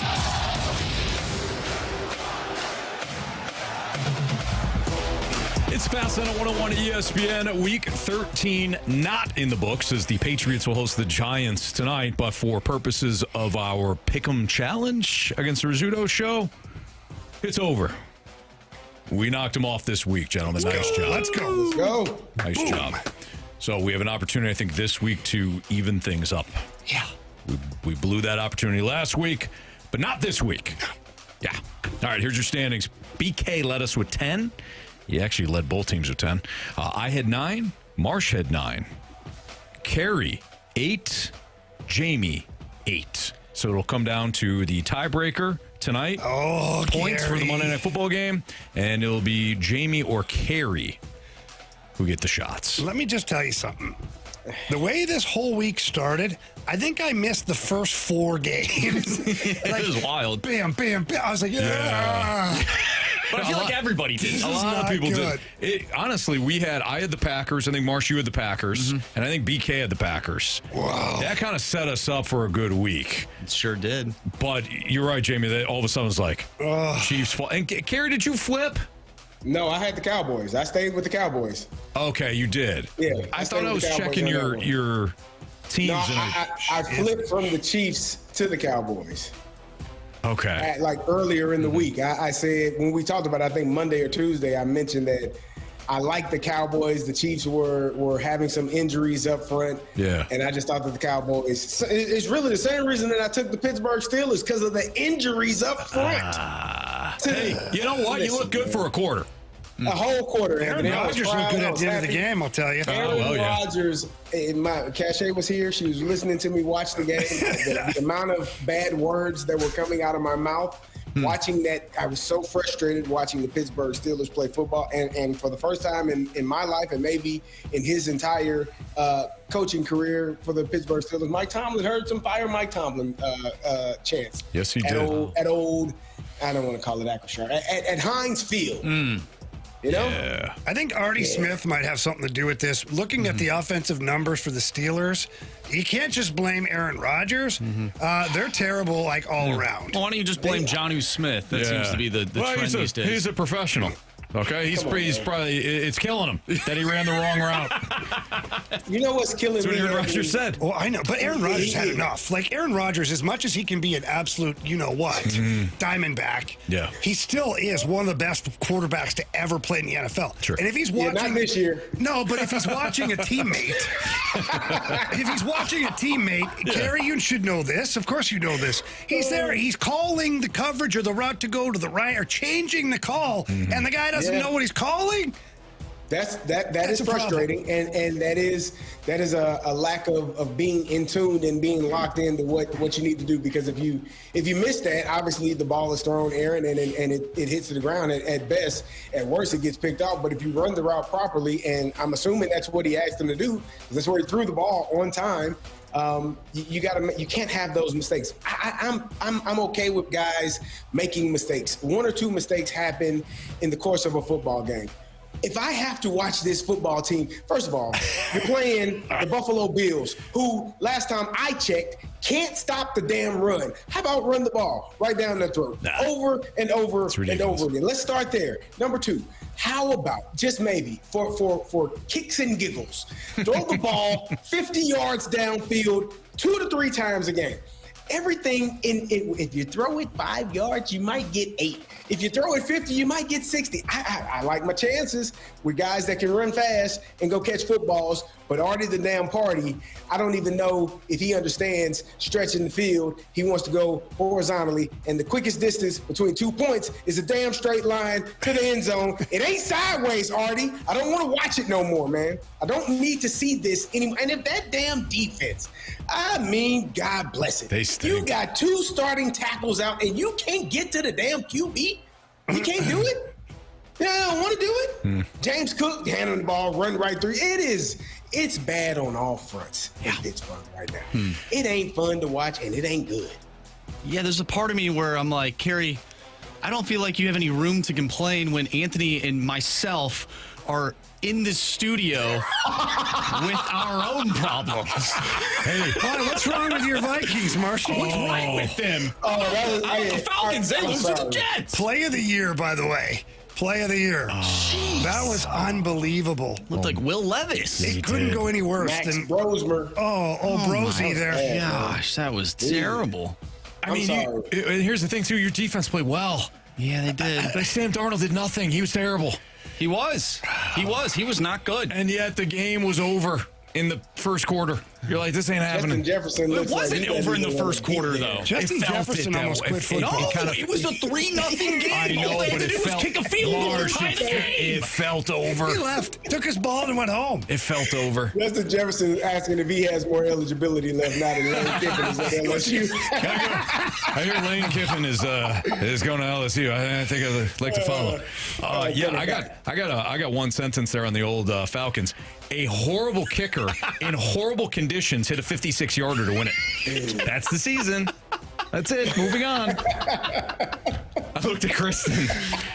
She looked at me after it happened. I go, you know how difficult it is to kick a 56-yard. It might have been 59. I don't know. I think it was 56. I think it was 56. I was watching. You know how hard it is to kick a 56-yarder? Wind whipping East Rutherford. Jamie, you've been there. East Rutherford, nasty-ass conditions, raining wet. He missed one earlier. My man sneaks that one through. No overtime for you, Falcons. We're going to put you away in the regular season, or in the regulation time. Yeah. Kirky had a couple of nice moments, though. I saw one. They needed 9. He threw it 4. Oh, I was watching the game. There's bonus coverage for that game. Heard I don't know why, but that's yards after catch. Yeah. Artie Smith will tell you about that. I mean, come on. Yeah. you know what, though? Some bad drops. Both teams. Bad drops. They did. Yep. They're not helping our quarterbacks out, Anthony. And they need it. No. They need it. It's not my quarterback. Well, it is. Hey, you know what? It is. Only for, what are they, 4 and 8 now? Only for 6 more games. Who's going to play next year? I have no idea. What are you going to do with your Chiefs being down and out the way that they are? Oh, Carey, it's bad. It's real bad. I watched that. So the Thanksgiving game, they got the interception in the first quarter. Somebody asked me, one of my family members, why are you rooting for the Chiefs? I know, it's my brother-in-law, Mike. He goes, why are you rooting for the Chiefs? I go, hey, it's my January team. Okay? I want to see them make it this year, right? And they had the interception in the first quarter. I'm like, they're rolling. Rashee Rice looked great. I'm like, okay, this is looking good. And then the Cowboys, apparently, it was a walking zombie. I thought they'd been dead for 2 months now. All of a sudden, they came to life. All of a sudden, they're good. I mean, credit to them. I mean, the two, you know me, I'm like, hey, don't build the team from the inside out. Jerry says, go blank yourself. Give me another receiver. And the combination of George Pickens and CeeDee Lamb, as well as Ferguson, the tight end, who, almost had a touchdown, couldn't get the second foot in. They look good. And their defense suddenly has a pass rush. I'm shocked. So to answer your question, Carey, I don't know. If the Chiefs don't make the playoffs, I got big-time issues. You're not allowed to watch football then. I might not. No. Yep. Jamie might only have one team in the dance this year. Oh. And it was the team that no one expected. I believe the whole time in those guys. Oh. Well, the Bucks should be okay. Bucks. That was a gritty effort there. That's a good win. I mean, Baker Mayfield's playing one shoulder, still running around like a maniac. That dude is a baller. I know. Love that guy. Yeah. Lions, man. Weird season for them right now. Yep. Really weird. Great No, job. it's not weird. They're just not playing well, Jamie. Well, yeah, but weird because they're not executing the way they have. And Well, they tried to bring an O lineman back who had a grade 3 hamstring tear. Who I don't know how you have that if you've been sitting on the couch for the last. Could you imagine the doctors are like, no. You got a hamstring. Yeah, but here's how you failed the physical. Here's how I think it may have happened: is he really was just sitting on his couch, and then Dan Campbell picked the phone and says, "Hey, man, you sure? We sure could use you." He got up off the couch, ran a few sprints. I still got it. Yeah. Blew a hammy and said, "I'm gonna sign this thing anyways. See if I get through." That's what I think happened. Yeah, Frank Ragnow will not play for the Lions. He failed his physical. Oh man! All right, it's Fast Lane on 101 ESPN. We didn't even get to the game of the day. At least yesterday. The Carolina Panthers absolutely shocking the LA Rams. Mm-hmm. Holy smokes. The Rams, by the way, had the top seed in the NFC. Not anymore. That belongs to the Chicago Bears. Oh, my goodness. They're good. Are we? They're good. I don't know if they're good. Dude, they go into Philly. That's an impressive win. We'll get to that in a little bit. However, Marsh is ticked off. Again? He's ticked off. You should have heard this kid last week. What were your teams? I can tell you the teams that I don't like. My new team is Ole Miss. It's my new team. Oh, whoa. He's back in Ole Miss because Lane Kiffin left He him. loves the storyline. But there's one team now that Marsh he fights for the. I mean, this program isn't little, but Marsh fights for the little guy, and he's wondering why even bother? Why even bother scheduling the big time non-conference games? They're just going to be left out of the dance because of it. That's next on 101 ESPN.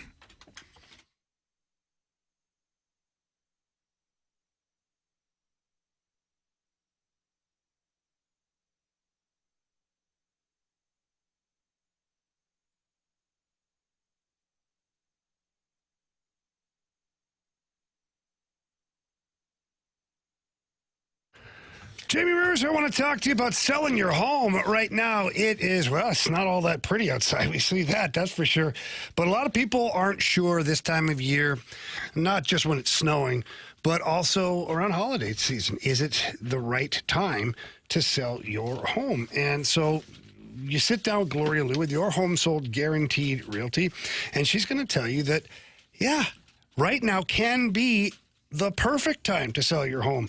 If you look around, probably a lot of low inventory, which means your home might be the most attractive home that is listed. And then selling your home for the right price. That's the key right there. Some people overpriced, underpriced. You either leave money on the table or you end up having to sit on the market too long. Don't do that. Gloria Liu's going to sit down with you and strategize and come up with the right price for your home to maximize its value, get you the most money possible, at the same time, selling your home as quick as she possibly can. So please don't wait another second. If you're thinking about selling your home, whether it's now or right away in the new year, call Gloria Liu and tell her Jamie Rivers sent you. And her number's 314-325-6888. That's 314-325-6888. Or you can always visit GloriaHasTheBuyers.com.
Fast Lane on 101 ESPN. I think it was Walrus King. Yeah, Walrus King in the Snake Pit reminded us it was Oregon that you hated on last week, Marsh. Oregon was your team that you absolutely hated it last week in college football. What did Oregon do to you?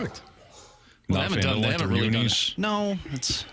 Marsh doesn't like teams. Well, yeah, you're right. I don't like a majority of their uniforms. They did wear the uniforms you liked though against Washington. They did. Yeah, I do like those. Yeah. I do like those uniforms. I thought of you over the weekend when I was watching the Oregon-Washington game. That, Anthony. Said, hey, there's those unis that Marsh likes. Yeah. All right. One more uni take for everybody since everybody's interested. The Dallas Cowboys should be embarrassed to not wear those uniforms all the time. Oh, they're great. Those are awesome. Yeah. I love those uniforms. The ones they wear on Thanksgiving. Oh yeah. They should be. Those should be your home uniforms. Tell me those aren't sweet. Get the white helmet, the blue. It's great. Looks fantastic. It's a hell of a look, Anthony. Instead, they go with the nasty ass silver pants and silver helmet. Yeah. You're doing great, Dallas. Way to go. That doesn't even match, by the way. No, it doesn't match. What? I said they are playing pretty good right now. No, they are. I mean, they are winning. Mm-hmm. Yeah. Anyway, now Marsh. Yeah. I know that you have a college football take that you're pretty hot on when it comes to whether or not there should be some sort of incentive to even schedule tough non-con games in college football because it could come back to bite you. I mean, I'm pretty lukewarm on this take. You're ticked off. Tell the people why. So just a question. You're hot. Stay hot. Thank you. I really don't care either way because it doesn't Marsh, affect this is my radio. life. You care a lot. You're right. I care so much. Push the gas pedal, son. Let's get into it, right? All right, so Texas, they defeat number 3 Texas A&M. That's correct. Sark, he's claiming that it would be a disservice to the game of college football that Texas is not in the college football playoffs when they went and scheduled that non-conference game. And what non-conference game are we talking about? The Ohio State. Yeah, big one. First game of the year. They lost by 7. They outgained that team, which is the number 1 team right now. If you looked at the box score, you would have said, hey, how did they not win that game? Well, there's a reason why they didn't win that game, because they didn't look good. But in reality, Texas, they didn't need to schedule that game.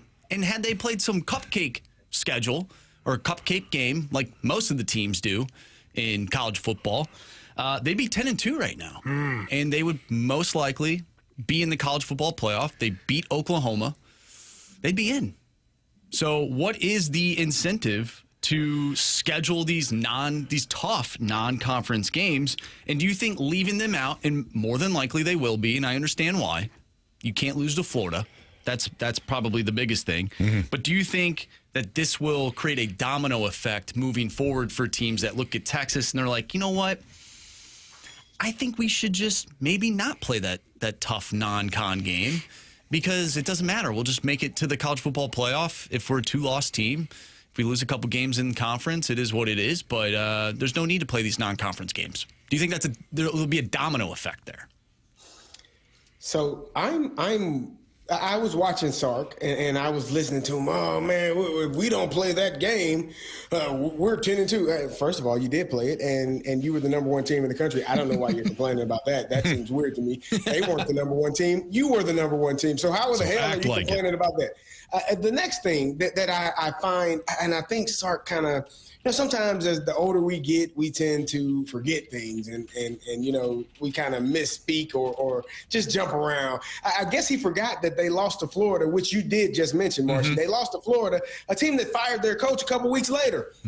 Why'd you do that? Again, you were the number 1 team in the country. Oh, and by the way, you lost by 25 at Georgia. Does that feel like a team that is deserving of a college football playoff? No, sir. Yeah, thank you. They don't deserve it because you didn't win. You lost to Florida. We'd be 10-2 if we didn't schedule Ohio State. You know what else? You'd be 10-2 if you beat Florida.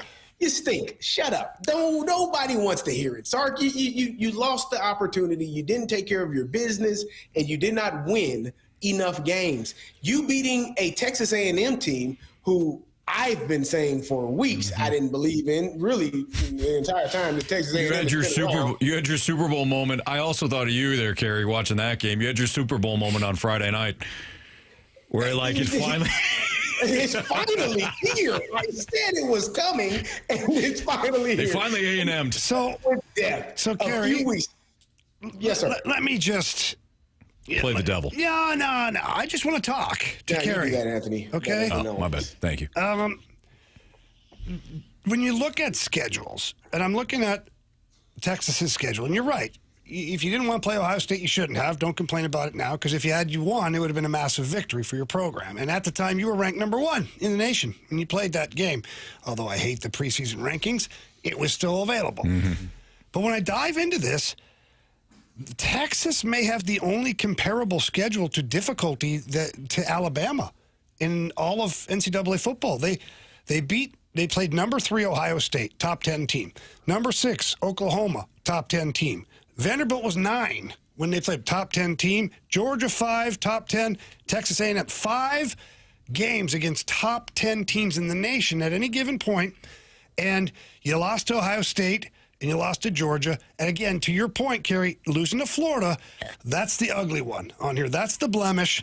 But at the time, Florida was still, we weren't sure if they were good or bad or in between. That was still, 5-6 games into the season. They were trending in the wrong direction, don't get me wrong. But that's a pretty tough schedule. And they pulled out victories against Oklahoma, number 6, number 9, Vanderbilt, number 3, A&M. Do I think they're college football worthy? I don't know, but then what's the inspiration to have a tough schedule overall? Because you look at some of these teams, look at Notre Dame.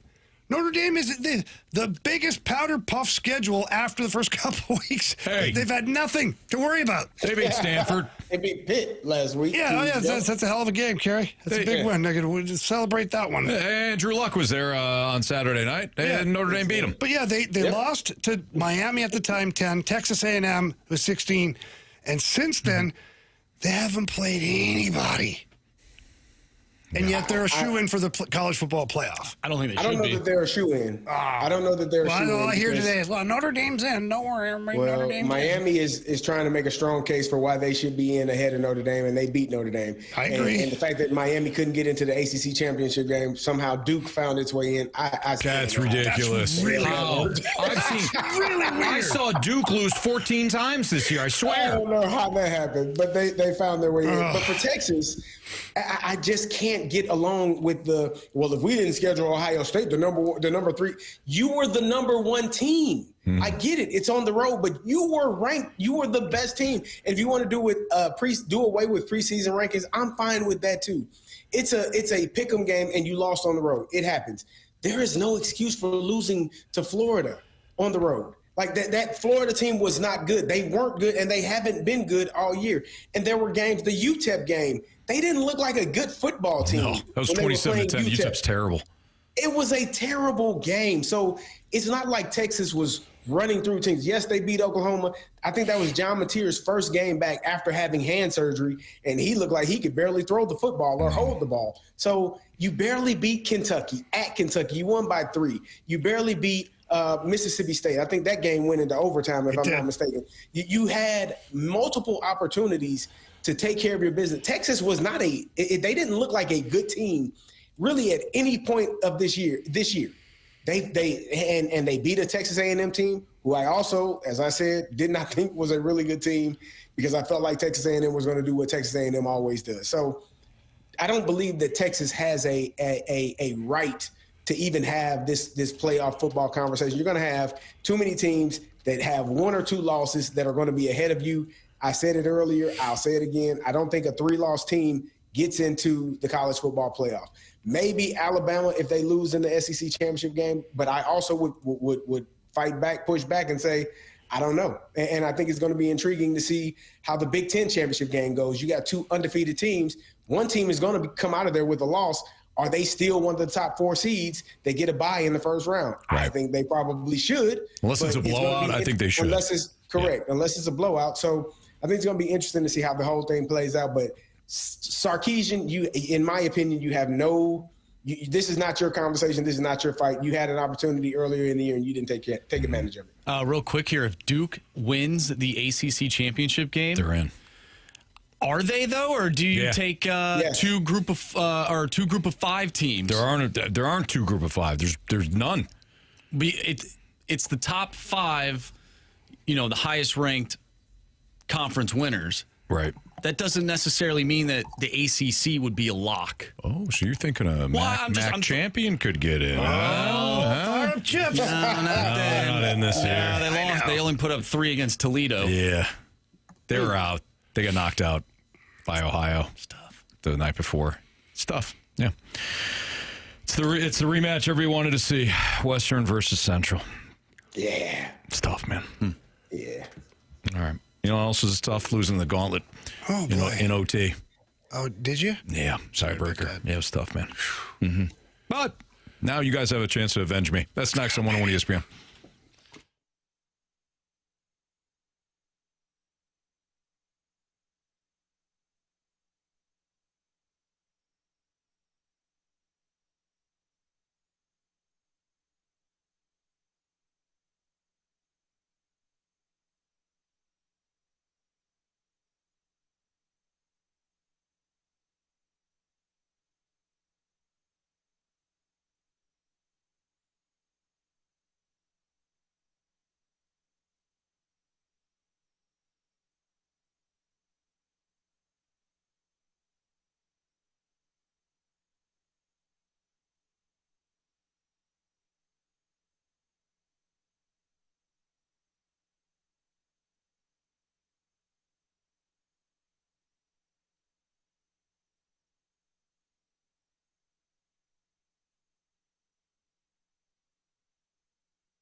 4 categories, 1 challenger. Can you survive the gauntlet? Brought to you by Blue Note Roofing. Roofing, siding, and gutters. Visit BlueNoteRoofingSTL.com for a free inspection. 407, your time check is brought to you by Clarkson Jewelers, an officially licensed Rolex jeweler with Andrew Marsh, Carey Davis, and Jamie Rivers. I'm Anthony Stalter. We bring back for round 2, Miguel. What's up, Miguel? Hey, guys. How's it going? Good. Hope your Thanksgiving was great. Hope your weekend was excellent. But we got to get back to business, Miguel. So who would you like to take on, CD, Marsh, or Jamie? I'll go with Marshy today. Okay, Andrew Marsh. Ooh, wow, Marsh, you weren't expecting that. Let's do this. I wasn't. All right, so go ahead and tell Marsh to spin that wheel, and then we'll kick Marsh the blank out of here.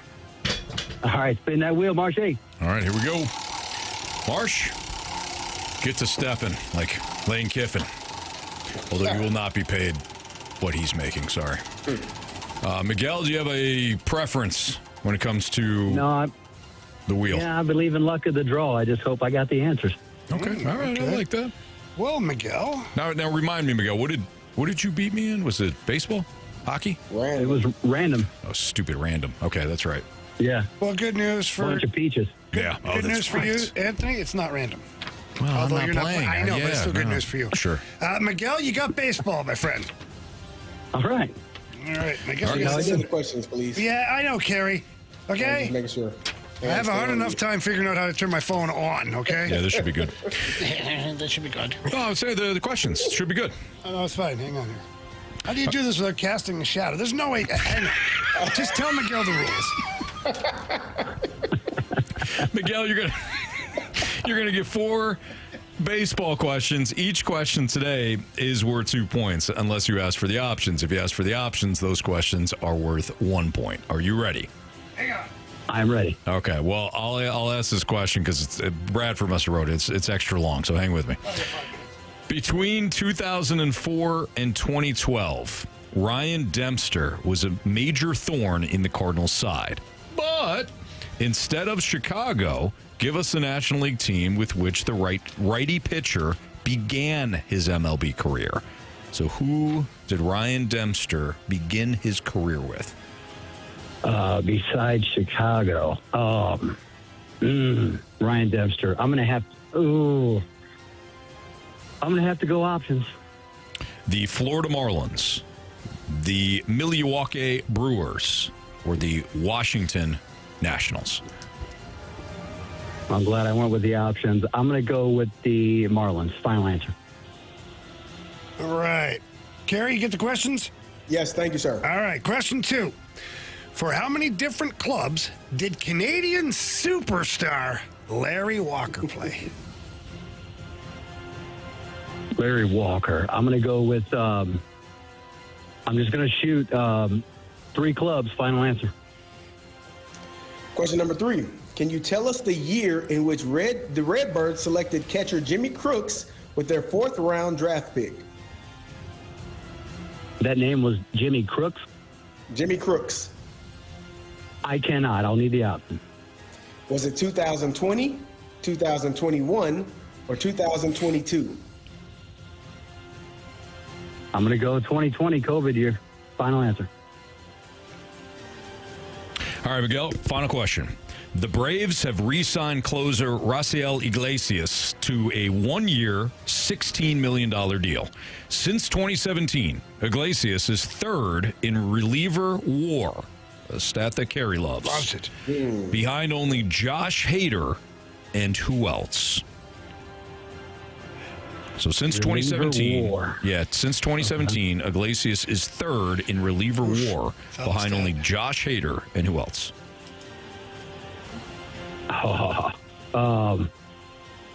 Options, please. Kenley Jansen, Emmanuel Clase, or Edwin Diaz? I'm going to go Edwin Diaz. Final answer. All right, Miguel, we're going to bring back Marsh from the Cone of Silence right now. Miguel, how are you feeling? Not comfortable. Okay, all right. About as cold as it is outside. Oh, yeah. No kidding. Man, hopefully the ride home's a little smoother. Although, Carey, you don't have to worry about that. I'm sorry. Carey looks nice and warm and snuggy there at home. No kidding. All right, Marsh is back from the cone of silence. Marsh, how was it?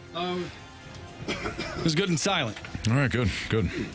Category today is baseball. Oh, okay. Pack a lunch. All right. And here we go. Between 2004 and 2012, Ryan Dempster was a major thorn in the Cardinals' side. But instead of Chicago, give us a National League team with which the righty pitcher began his MLB career. So who he started with? Yeah. Oh, who did he start with?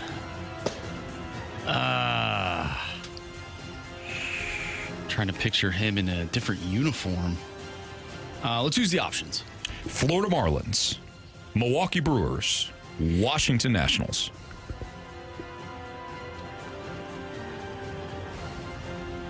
Okay, so it won't be Washington.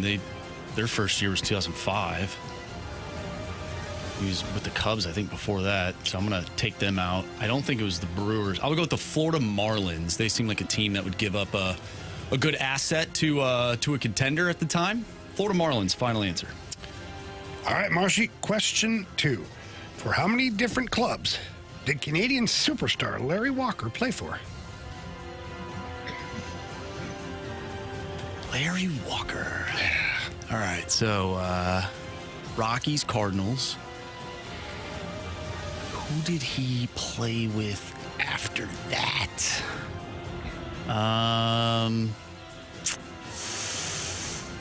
Ooh. I mean, it's at least 2.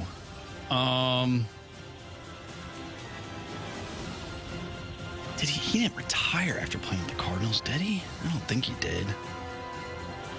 I don't know who he played with, though, after. I'm going to go with 3. I don't know who that other team would be. But I'll go 3. I can't. Yeah. Final answer. Question number 3. Can you tell us in which year the Redbirds selected catcher Jimmy Crooks with their 4th round draft pick? I mean, I have no idea. Give me the options. 2020, 2021, or 2022? 3 years for a catcher to be already up at the majors. I'll go 2020. Final answer. And final question, Marsh. The Braves have re-signed closer Raciel Iglesias to a 1-year, $16 million deal. Since 2017, Iglesias is 3rd in reliever WAR, behind only Josh Hader. And who else? Since what year? 2017. Since 2017, Iglesias is 3rd in reliever WAR, behind only Josh Hader. And who else? Since 2017, you say? Let's use the options.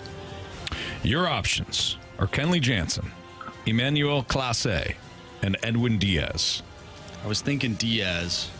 I don't think it's Jansen. It was a couple years after he left the Dodgers where it was like, Emmanuel Clase has been pretty good for a stretch run there. Because he is out of baseball now, one would lean that based on how these questions are typically written, that he would be the answer. So I'm going to go with Emmanuel Clase. Final answer. Okay. Whew. All right, let's break this down. Miguel, round 2 versus Marshy Marsh. Boys, let's go in order here. Between 2004 and 2012, Ryan Dempster was a major thorn in the Cardinals' side. But instead of Chicago, give us a National League team with which the righty pitcher began his MLB career. Marsh, you said the Marlins. Miguel, you said the Marlins. Correct answer is the Florida Marlins. Made his debut in 1998. Both of you needed the options. Both of you got it right. We got a 1-1 tie. For how many different clubs did Canadian superstar Larry Walker play? Marsh, you said 3. Miguel, you said 3. Oh. Correct answer is... It's 3. Nice. Now, Marsh, you mentioned the Rockies and Cardinals. What you forgot was the first team he played for. Oh. The Montreal Expos. Montreal, That's right. Canada, of course. Yeah. Let's go. Come on, Marshy. Youpie. By the way, neither of you Wow. used the options. So we got a 3-3 tie. Can you tell us the year in which the Redbirds selected catcher Jimmy Crooks with their 4th round draft pick? You both said 2020. Correct answer is 2022. 2022 is the correct answer. So we're still tied 3-3. Comes down to this. Of course. The Braves have re-signed closer Raciel Iglesias to a 1-year, $16 million deal. Since 2017, Iglesias is 3rd in reliever WAR, behind only Josh Hader. And who else? Now, Marsh, you went with Emmanuel Clase because he's been in the news. And you decided that the options may have been provided that way for a purpose. So you went with Emmanuel Clase. That was your answer. You eliminated Kenley Jansen, and you considered Edwin Diaz. This was the first name that popped in my head before I took the options. Well, Miguel also took the options, but he went with Edwin Diaz. If it's Kenley Jansen, we got ourselves a walk-off. If it's Edwin Diaz, Miguel wins. If it's Emmanuel Clase, Marshy wins. So, Carey, what's the correct answer? Edwin Diaz. Miguel. You have chosen wisely. Well, Miguel, you have won 2 barn burners, my friend, and you're advancing to round 3, in which you'll either take on Super Bowl champion Carey Davis or the man who took down both the Phoenix and Arizona Coyotes, Jamie Rivers. Nice job, Miguel. Good job, Miguel. Good job. Thank you. Today, baseball has been very, very good to me. Yes, it has. Absolutely. Well played indeed. Nice job. All right, Miguel, we'll call you tomorrow. Nice job, man. Thank you, guys. Have a good day. You too. Boy, Miguel seems like a nice guy, but there's bodies somewhere. You know what I mean? Oh, for sure. There's bodies somewhere. He's got the mask that, like, when the wind blows too hard, it starts to. He's like, you no, see no, no. the real villain underneath the mask, you know? I overthought it. You did. I overthought it. You did. Because you said, Emmanuel, I was writing down Diaz. I'm like, we got another tiebreaker. He said Diaz. I'm like, okay, here we go. And you pivoted. I did. Yeah. I overthought it. I mean, it is what it is. I should have gone with my gut feel. That's the Anthony Stalter rule. Right. Although it's the outlier, right? I don't know. What? What's rule? What's something I often do now? The first thing you say. First thing. Yeah. Gotta go with the first. First, yeah. The gut feel. Yeah. Because Jamie preached that to me. Well, there were so many times where you were saying the answer.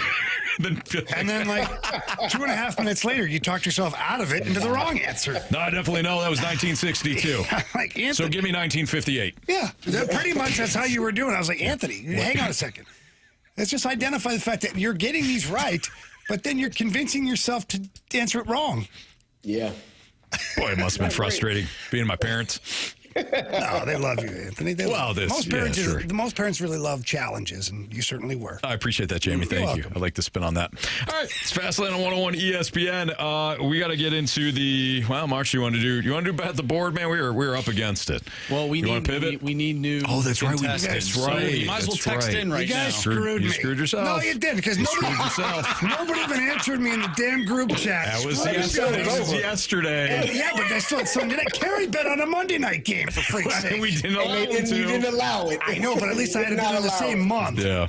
We can do bet the board, and then we can still do our draft after. So it's not a huge deal. Anthony hates your idea. No. I'm just trying to piece this together. No, see, When he I makes get it. that You don't like responding to people. Yeah, I get it. he doesn't like You didn't it. respond to Jamie yesterday when he asked to put a parlay in at 3 o'clock. You on a could have Sunday. responded too On much. a Sunday. That's correct. Any one of you could have responded, quite All honestly. right, let's do this. We do need new bet the board contenders, because Marsh won. Congrats, Marsh. Marsh won for November. Nice job. By the way. Yeah, you're the best. Nice I job. won't win for another year. At least you got a parlay in. What? Apparently, I got mine, and Marsh told me I missed one leg.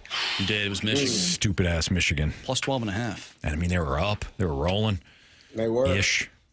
They had a couple of field goals at least. Anyways, we do need new Bet the Board contestants. So 314-399-9646. If you want to play Bet the Board in the month of December, feel free to text in. We'll start to do our draft here. Let's get into the NFC though. The NFC's wild. Oh boy. Carolina knocks off the Rams yesterday, sending the Bears to the top of the heap.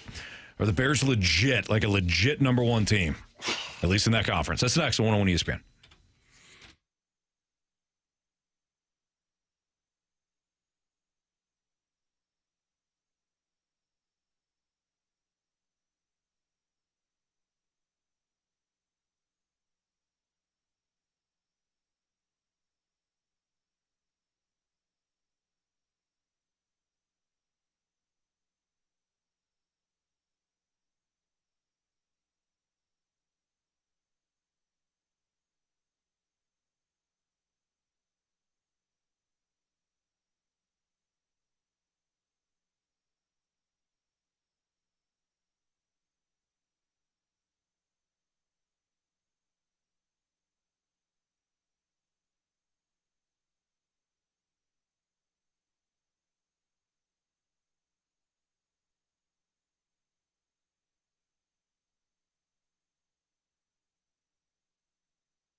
Jamie, we got our guy Stu on the line for one important reason. Rates apparently lowered. Time to take advantage of it. Stewie, how can we do so? Anthony, sometimes it's the simple things of life. Going outside with the snow, with your kids, building that snowman. How about saving a little bit of money, maybe a lot, just by reducing your interest rate? We closed an ESPN listener today. His rate was in the upper sixes, high balance on his mortgage. He says, I don't know. My lender that I always work with tells me that I should wait because it's going to cost so much to refinance. With the bagel loan, there's no closing costs. We refinanced them. Took him 10 days. Took us 10 days to get it done. Send the notary out to your house to close the transaction. You don't even have to take off work. He saved $320 a month on his payment for free. Nice. It was easy, simple, and quick. It doesn't have to be difficult and challenging.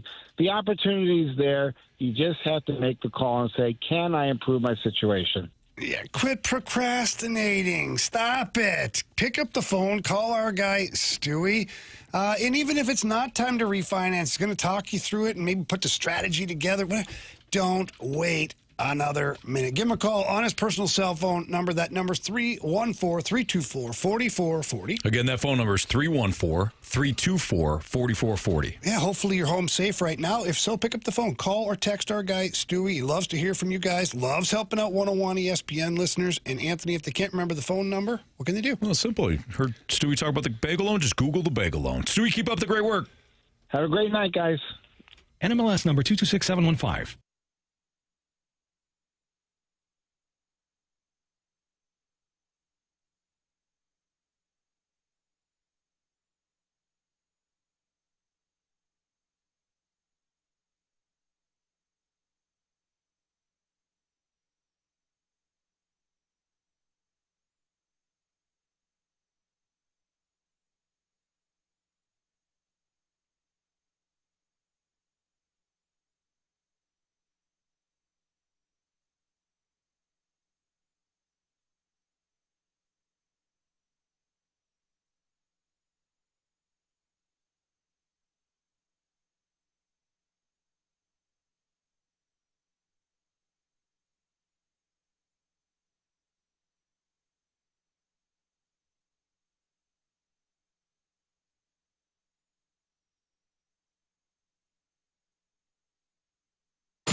ESPN has your shot to score tickets to Guns N' Roses August 16th at Busch Stadium. Find all the ticket details and your chance to win free tickets to Guns N' Roses right now at 101ESPN.com or on the 101 app, powered by Dobbs Tire and Auto Centers.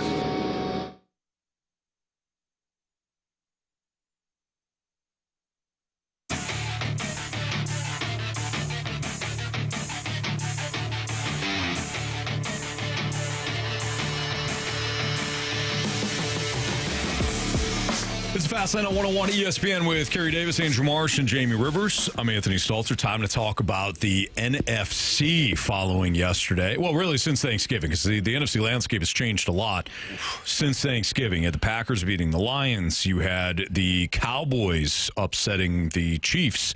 And, of course, yesterday in Charlotte, the Carolina Panthers upset the L.A. Rams in the most shocking final result of the week. And Andrew Marsh live from the penalty box. Yes. Can you hear me? Yes, we absolutely can. All right. You've got some questions for the NFC. All right. Do you want to start with those Carolina Panthers? Or would you like to go with the Bears, who... Marshy, I want you to drive the bus. All right, why don't we start with the Panthers? Who are the Panthers? Because 2 weeks ago, we watched them play the 49ers, and I thought that Carolina Panthers team was awful. But then they bounced back, and they beat the Rams, who we had as the number one team in our stack-up. That's a huge win for Carolina. So who are the Panthers? Can they keep this going? Carey, your thoughts?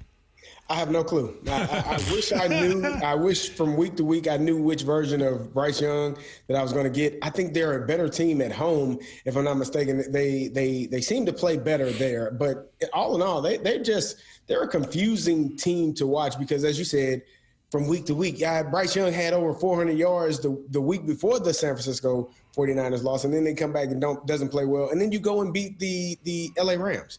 So I don't know who they are. I think they got after the Rams too. Stafford threw multiple picks, which he hadn't done, I think, since like week 3. He sack fumble. He gets the ball knocked out. Like they were getting after that Rams offense. And it almost felt like to me, watching it early on, it felt like the Rams were kind of on cruise control, and then they realized, oh crap, we're in a football game. We need to lock in. And by that point, Carolina was all over them. They were unable to figure it out. So I don't know who the Panthers are. I think they have. I do know that the Bucs better keep winning. They're going to be the division leaders soon. But other than that, I have no clue what the Panthers are. They are a very surprising team, though. They've been playing pretty well. I would describe them as plucky. They're just a team that could beat anybody on any given, in any given game. But as Marsh noted, they can fly out to Santa Clara on a Monday night and look dreadful. Mm-hmm. Although if they had a better play call on the 1 yard line there when Bryce Young ran it to inside the 5 and then he wound up throwing the pick, maybe that's a different game because that's a game they should have won based on some of the bigger, like turnover. You had 3 interceptions by Brock Purdy. That's a game they at least in the stat line, they could have won. But I'm with Carey. If you're the Bucs, you better keep winning because they got real competition now. It's not that fake competition that they've had in the last 2 years with the Falcons, who we all knew that was going to end in dread. This Panthers team is legit-ish. You say it so seriously, you're a reporter. No, I'm spitting facts. All right, well, let's move on. So who benefits from Carolina winning? Well, the Chicago Bears do. By the way, the Panthers and Bucs, have they played each other yet? They haven't played, have they? I don't think so. They got both games still coming up. That's huge. Absolutely. All right, sorry, go ahead. Bears, they hold the number 1 spot in the NFC. But is it believable? They took down Philly, who we will get to in a second. We haven't even mentioned them today, and we need to. But the Bears end up winning. They're number 1 right now in the NFC. How long does that remain? I thought the Bears, for the most part, for all intents and purposes, dominated that game. I thought they dominated that game. At no point where I'm like, the Eagles. The Bears or more about the Eagles? You know what? At some point, we got to give the Bears some praise here. I mean, we've crushed them. You haven't beat a team with a winning record. Then they do. It's like, well, you beat their backup. Yeah. You've done this. You haven't done that. Dude. All they've done is they've passed each and every test. They're a team that gets better each and every week.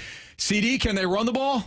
Yeah. 2 backs, 2 different backs they got. Yards. Swift looked good. Monungai is really good. Caleb Williams, has he turning the ball over? No. Is he getting sacked a lot like he was at USC and last year? No. The Bears are legit, man. Mm-hmm. Their defense, I don't think their defense is great, but it causes chaos, sacks, interceptions, forced fumbles. I'm going to give the Bears their roses. I don't know, man. Team's legit. I mean, they're legit-ish. I don't know. I'm looking I'm trying to think to myself, right now, if they're playing tomorrow against the Packers, the Bucs, the Rams, all of these teams, I know they just beat the Eagles, but Again, I think the Eagles have some problems going on there too. Oh yeah, definitely. That could be both things can be true. That could be a team that ends up like a couple of years ago, where the last 4 or 5 games of the year they lose. I don't know. I'm just not sold on the Bears yet. I don't know why. They're my smoke and mirrors team this year, which means they're going to make it to the Super Bowl. Well, why don't we transition then to Philly? Because, Jamie, you just said that there's a lot of problems, and we all agree. My question is Nick Sirianni, is he interchangeable in Philadelphia? Is their success tied to coordinators in Howie Roseman? Oof. I don't think so. I don't think Nick Sirianni is interchangeable. I think he's been a really good head coach. Again, I think finding a coordinator, the notion that the offense will just seamlessly, transition into a new coordinator and all things will be perfect can be fool's gold, because it's the same players, but it's different play calling. And I do find it interesting that, AJ Brown was complaining about getting touches and not getting the ball enough, and, not really doing all of the things that he feels that he's capable of doing. He had a hell of a game last week. He had, I think, 132 yards, maybe a couple touchdowns. I mean, he was playing really well. Week before, he had 110 yards, another touchdown. They lost both of those games. And so I don't know if it's an issue of their force feeding him the ball, or if it's just this defense has found a way to not stop the run. The fact that they couldn't stop the run last week was amazing and mind-blowing. They're struggling offensively and defensively and in different facets. But I do think that the coordinator shift has kind of changed some of the things that they do offensively. And Jalen Hurts is missing some throws. Let's put that out there as well. He's not on time, on target with some of those throws. He's missed a couple of guys wide open. He had some receivers where he's throwing it back shoulder and he should be throwing it in front of them or right on them so that they can keep running. So I'm sure that that's a level of frustration. But the fact that the coordinator is different, it doesn't just mean automatically that they're going to be the same offense that they were the year before. Last thing here, there's a team right behind them. Carey has been hyping them up for a little bit now. He even mentioned them at the beginning of the season, and then they were terrible, and now they're not. The Dallas Cowboys, you mentioned earlier, Anthony, George Pickens, offensive weapon. So the Cowboys, what they do, they end up trading Micah Parsons, but then they get some pieces back at the deadline to make sure that defense isn't awful. And it hasn't been. And now they have some money if they want to re-sign George Pickens. They use some of that Micah Parsons money. Did the front office actually get this right in Dallas? Oh, man. I don't know. Certainly looks better right now. It does. It remains to be seen. But also Dak Prescott's having a good year. Yeah, he is. He's playing well. George Pickens is definitely a standout on the offensive side of the ball for the Cowboys. The defense has been better-ish, but to me, it's Dak Prescott. Right now, the Cowboys are living and dying with Dak Prescott. Yeah. Carey? Hype up them Cowboys. I felt like Dak. I felt like with the addition of George Pickens, who I think is a hell of a football player. Wish he'd have stayed in Pittsburgh. I said that time and time again. But I think the addition of him, and CeeDee Lamb hasn't even been playing at his highest level. He's had some drops. But Dak Prescott, when he's healthy, he is MVP caliber football player. And they're finding a way to win football games. George Pickens is second in receiving in the National Football League. He's playing really, really well. He's making himself a lot of money this offseason because he's a free agent, so he's going to make himself a lot of money. But they're doing a fantastic job, and they're finding ways to win games. I didn't think it would take this long, but they have figured some things out offensively. And we gave Schottenheimer a lot of crap. We're like, nobody wants him. Why would they hire him as the head coach? He's been doing a really good job for this organization. So hats off to him. Hats off to CD, to George, and to Dak, because they're playing extremely well. And that defense, as you said, got rid of one of the premier pass rushers, and they're still playing at an elite level. They're tougher up the middle. And so they're doing a good job. All right, it's Fastlane on 101 ESPN. Why don't we go over some Blues grades at the quarter mark, and we'll light the lamp for tonight's game. That's next on 101 ESPN.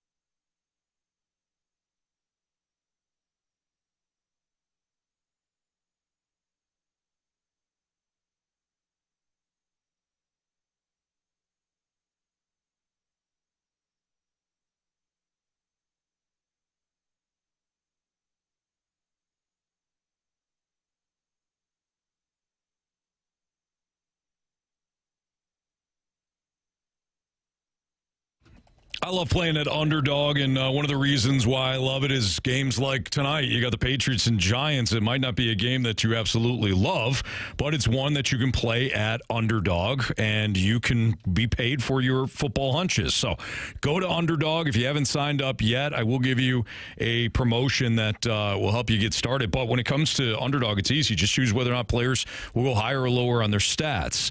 Tonight, I like Theo Johnson, the tight end for the Giants with Jackson Dart back tonight. I like him to go higher than 3.5 receptions.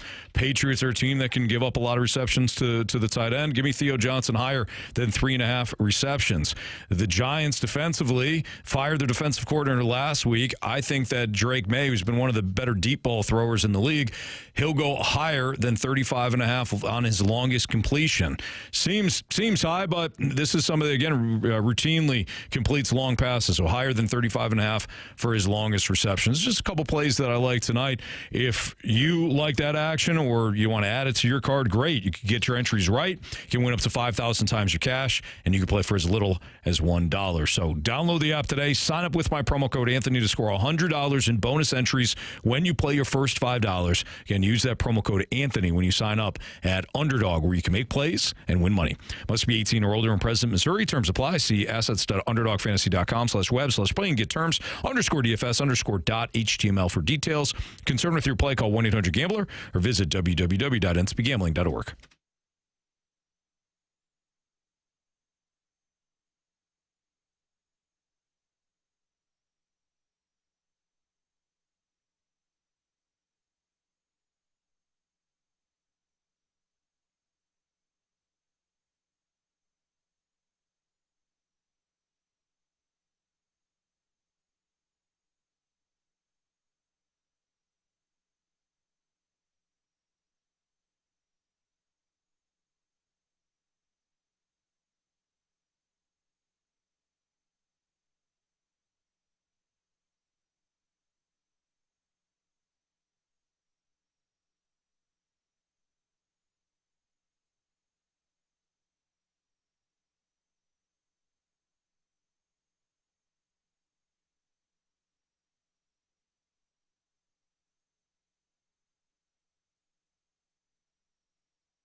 101 ESPN Sports Center.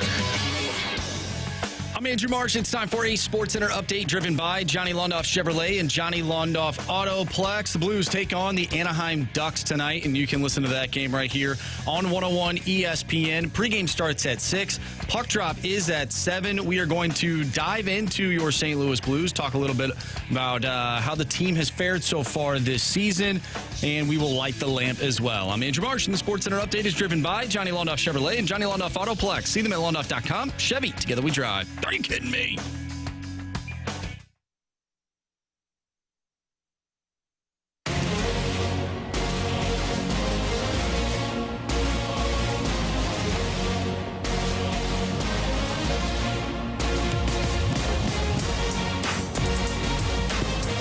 With Carey Davis, Andrew Marsh, and Jamie Rivers, I'm Anthony Stalter. And we welcome on Diane, who's apparently she's listening from Florida. So Diane, welcome to the program. Thank you for listening. Well, thank you. First of all, I want to say love all you guys and love your show. We listen to you or watch you on YouTube as often as we can. Oh, well, thank you. Diane, Thank you. Just out of curiosity, what's the weather like down in Florida why right do you now? have to do that to us, Jamie? Well, actually, it's not a great day. It's only 60. We've had rain off and on. Oh, Diane. Only 60. Only 60. I feel like I would take 60 right now. Oh, yeah. Well, us Floridians, it's cold. Yeah, All right, Diane, you got the first pick for the month of December. Would you like to attach yourself to the picks of Andrew Marsh, Carey Davis, Jamie Rivers, or me? Well, I love all y'all, but I'm going to go with Marshy. He's the young beauty of the group and intelligent. Wow. I don't blame you, Diane. He's also coming off the win in November, so that works. Right. That's smart. Yep. All right, Diane, you got Andrew Marsh. I love it. Thank you. Love you guys. Thank you. Thank you, Diane. Thanks for Enjoy listening. the nice weather, Diane. Yeah, no kidding. Thank you. Bye-bye. See ya. Did you heard her? It's not it's cold down Not there. that nice. Yeah, It's cold. not that Rainy. nice. 60? Speedo weather. Yeah, no kidding. Absolutely. All right, since Carey Davis can't stay on clock today, we're going to go right to... We got that delay. We got the delay. It's a massive Mess up delay. everything. Yeah. I'm going to go, Carey. We're just going to jump right to light the lamp, and maybe we'll do some grades for the Blues tomorrow. Yeah, that's fine. A couple of guys can really shoot the puck. Shoot! I must confess you scored first. Well, who was the first person? Breakaway! Shoots! Score! We got hockey to learn. All right, Marsh. Yes. Latest standings. All right, nothing's changed. Jamie's still in the lead. He has 10 points. Carey has 7. I have 5, and Anthony, you have 2. Okay. It's got to happen, right? Yeah. Can we Jake Neighbors, please? It's got to. Jake the Snake Neighbors. I mean, come on. This is going to go off his butt into the net tonight. You would think. I hope. You know what? Give me Booch. I'll go with Booch. Oh, scores 1 goal. Carey loves him again. I'm back in. Yeah. I wonder if Marshy's going to go with the storyline today. Well, I don't know. I don't know. You don't know what the storyline is. I don't know what it is. Here's what I'll tell you. I'll give you an update that I have. Okay. Sources. Oh. Kaskimaki, this was 4:22, so 23 minutes ago. 25 minutes ago. Math is my strength. 65, that's his number, Kaskimaki. Supposed to land in 20 minutes. Okay. As of right now, they have him slotted in. All right. I love it. But he's not going to do it. I mean, that's a storyline. That is a storyline. I love a good storyline. Yeah. He ain't going to do it. Give me Jordan Kyrie. Yep, there it is. There it is. I tried, man. I tried. Yeah. It's right there for you, Anthony. Let's go, Kaskimaki. Yeah, give me Dylan Holloway. Okay. You guys don't believe in It's a really good pick. new forward at all? Not at all. What? You talking about Tyler Tucker? Oh, Tuxie. I was thinking about Grant Tucker as well, but Nah. Yeah, you thought about it. You remember when Jake Wallman did this? Yeah, that was fun. Yeah. Speaking of the Blues, the Last Minute Blues podcast is going live at Hot Shots in Fenton on Tuesday, December 16th in support of Operation Food Search. So bring a canned or non-perishable food donation and score one of the brand new Last Minute Blues podcast stickers. You'll have a chance to win a signed Jordan Binnington jersey, tickets to multiple upcoming Blues home games, and even a chance to potentially play our game, Good Puck, Bad Puck. Plus, Alex Ferrario, Jeremy Rutherford, and Donnie Fandango will host a live edition of the Last Minute Blues podcast featuring a few special guests that you won't want to miss. Get all the details on the live Last Minute Blues pod happening on December 16th at Hot Shots in Fenton, now at 101ESPN.com. All right, we just did this breakdown of the NFC in which Marsh kind of fired off some questions based on what we just saw in Week 13. We're going to do the same thing for the AFC. We all thought Houston could go into Indy and take down the Colts. That's exactly what they did. The Colts are no longer in first place in the AFC South, which is just insane to think about based on where they were. Marsh, I'm sure we'll have a couple questions related to that division and more with the conference next on 101 ESPN.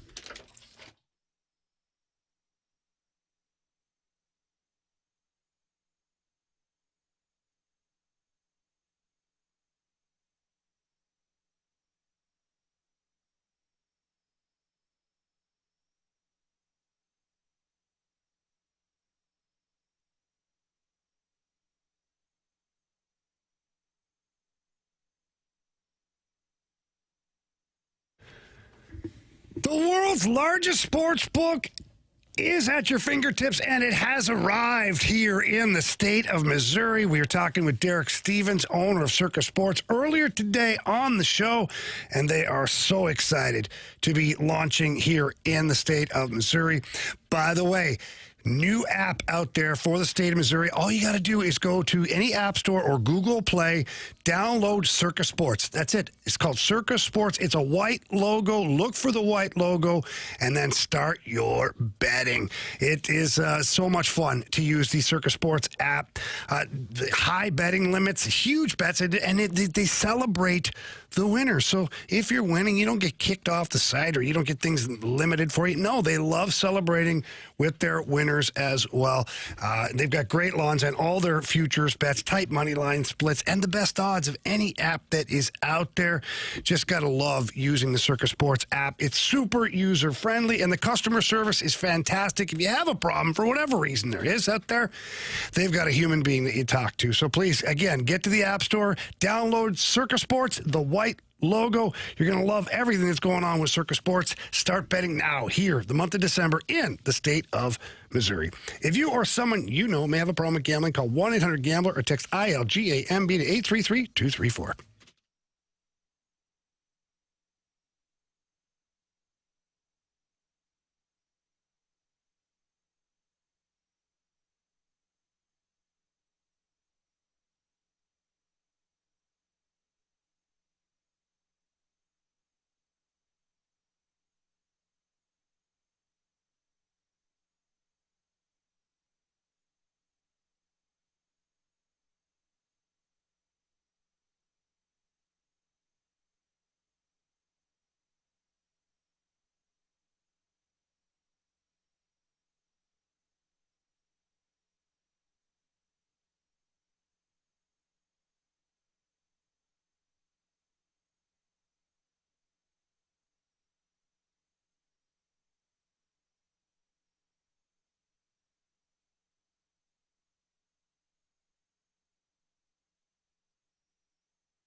All right, before we get into the AFC breakdown from this past weekend, we got to do another draft selection here for the month of December. We got Kevin on the line. What's up, Kevin?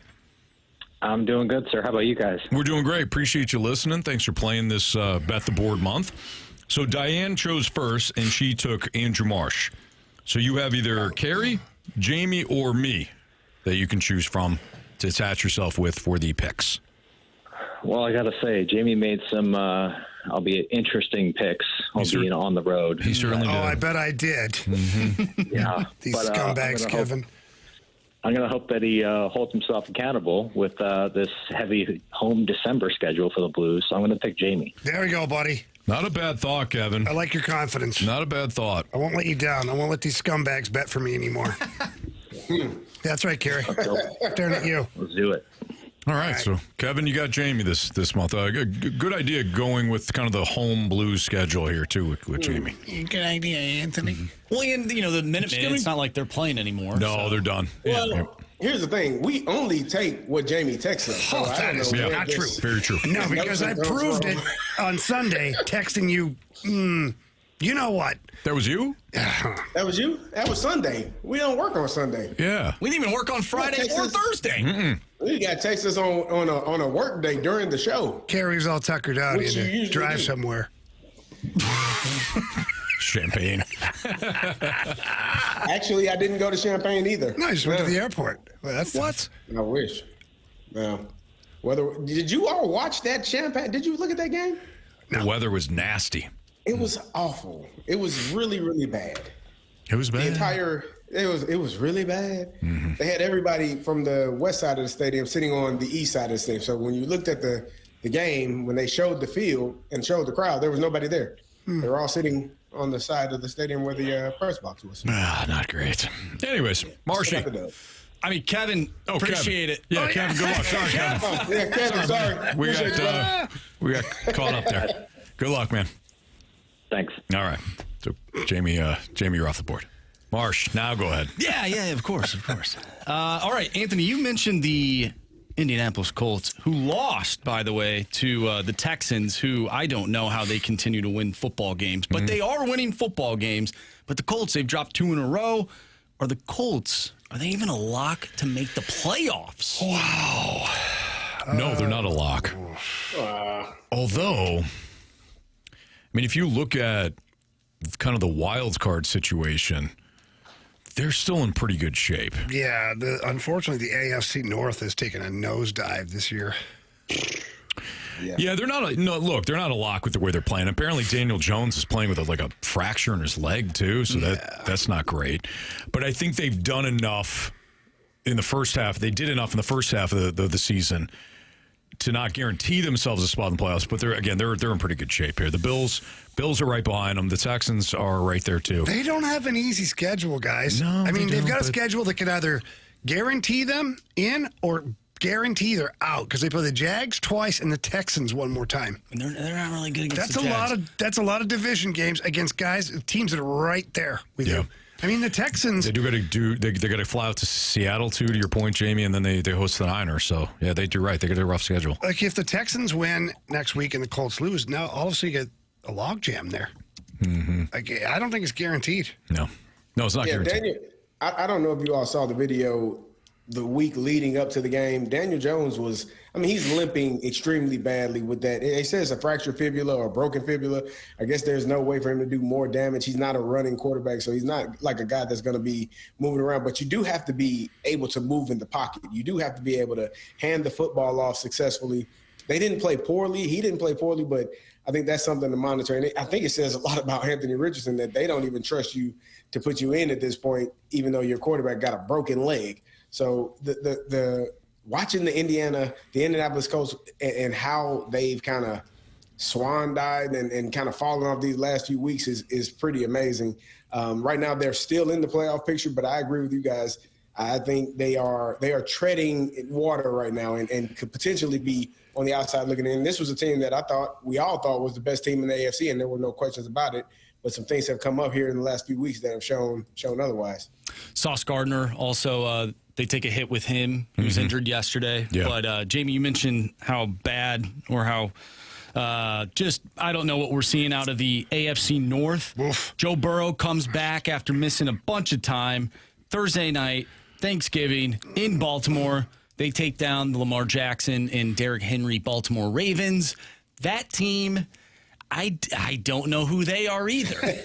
I don't know. Like, could the Bengals win this division? No. Yes. What? Yes. Yeah. Have you watched them play defense, Carey? Have you watched the other two teams that are in front of them? They're minus 94 point difference. Yeah, they're trying. That's 'cause their best player wasn't playing. I know. You're not wrong about that. The Steelers, I just talked about them earlier. Offense, defense, special teams, forget about it.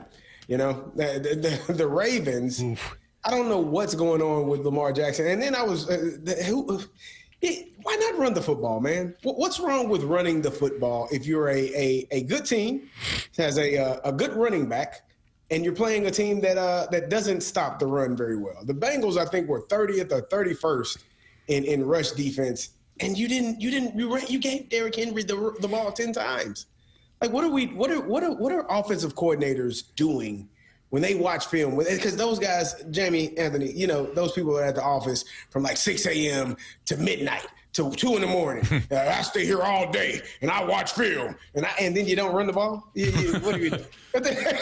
What are you watching? What film are you watching, man? Why are you spending 16 hours at the office, and you know that this team can't stop the run, but we're going to give the best runner, one of the best running backs in the league, 10 carries? Are you kidding me, man? What are y'all doing? Why are you wasting your time at the damn office all day? It's your boy. Go home to your family. It's Thanksgiving. They want to see you. If you're going to go out there and do that, nobody gives a damn. No. Just go home. Yeah, it's bad, Carey. It's ridiculous. Sorry. No, to preach. I saw it too. What are we doing? It's terrible. You guys know that there's a few teams around football, the football world, that I just can't stand. There's a couple in college football. There's a few in the NFL. Cowboys. Vikings. Yeah, it's tough. Vikings for sure. Well, they're not in the AFC, though. Wait, the team you hate the most in the AFC? Yeah, can you name them? Because I'm about to bring them up.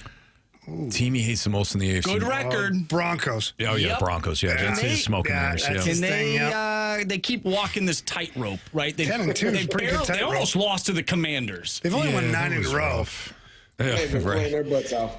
That was a little rough last night, though. I mean, they shouldn't have even been in that spot where Terry McLaurin's catching that touchdown. I mean, they totally got away with a pick, but still, like Marcus Mariota moved the ball on them to close out the game, to get the game time touchdown or game time field goal. Then Denver goes right up the field, touchdown. And you think that defense is going to come out and bow up. They gave up a touchdown, only to have it called back for holding. 3rd and 25 or something. Gave up that. 3rd and inches. It might as well have been, Jamie. The way Denver didn't defend it is terrible. The defense was supposed to be good. They got Marcus Mariota last night. Still won, though, to Jamie's point. Can they keep doing this? No. Okay. I think they will. They might, but no. They're going to beat the Raiders next week, that's for sure. Then they got the Packers, Jags, Chiefs, Chargers. They're probably going to lose one of those games. Probably the Packers game. Oh, jeez. That's bad, man. All right. It's Fastlane on 101 ESPN. By the way, yes, I want to just BTW. circle back real quick to the Colts and Texans game. Mm-hmm. The field goal that Fairbairn actually missed. But they called it good. Like that was that was weird too. Like that. Yeah, that was a hell of a That was call. one of the reasons why that game wasn't tied. Right. Because the Colts, I mean, you kick a field goal. Yeah, and the announcers. tied. The announcers were like an optical illusion then, in terms of like how they determined that it was a good field goal. I mean, he missed that. No, he definitely missed it. Yeah, you're right about that. All right, it's Fastlane on 101 ESPN. We got our Sports Six Packs next. 314-399-9646 is our air comfort service text line. Send in your questions next.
It's time for the Fast Lane to answer your sports questions. I want to ask you a bunch of questions, and I want to have them answered immediately. Asking me all these weird questions. Answer the question. Answer the question. Answer me! Refreshed by Urban Chestnut. Urban Chestnut Swickle Light Premium Light Beer. Live your lifestyle, St. Louis. 508, your time check is brought to you by Clarkson Jewelers, an officially licensed Rolex jeweler.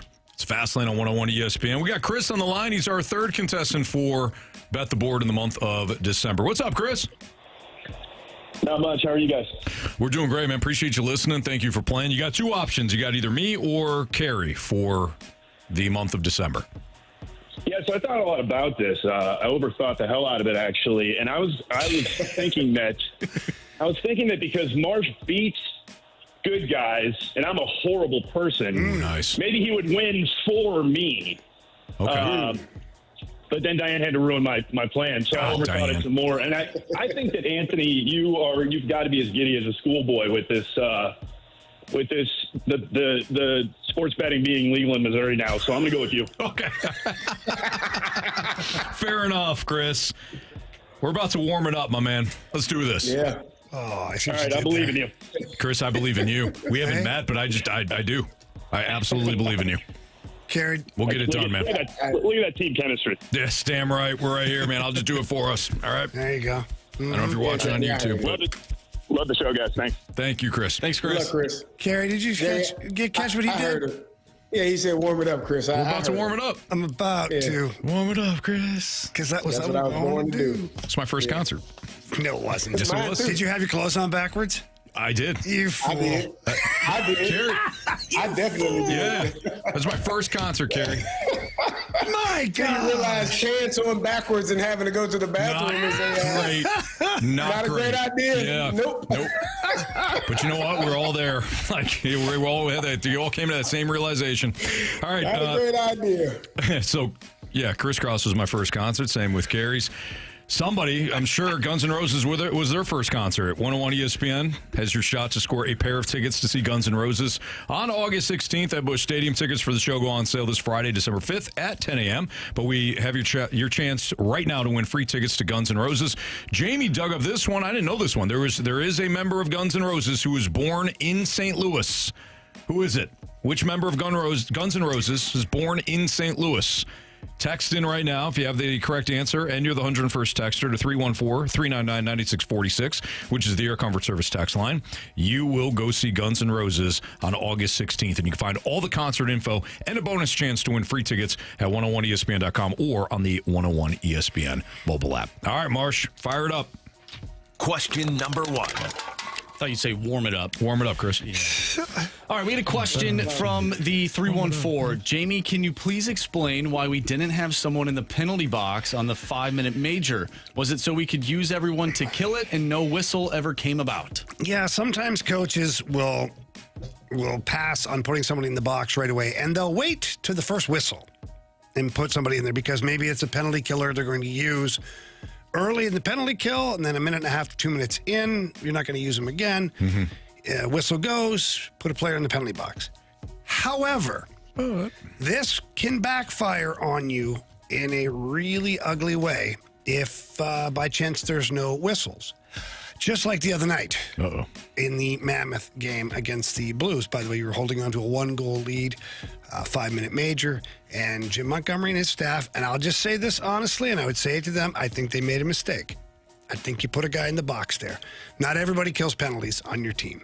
And I brought up Dalibor Dvorsky to you guys in the break. Like, Dalibor Dvorsky's not killing a penalty 5-minute major in a 1-goal game against a team you're chasing in the standings.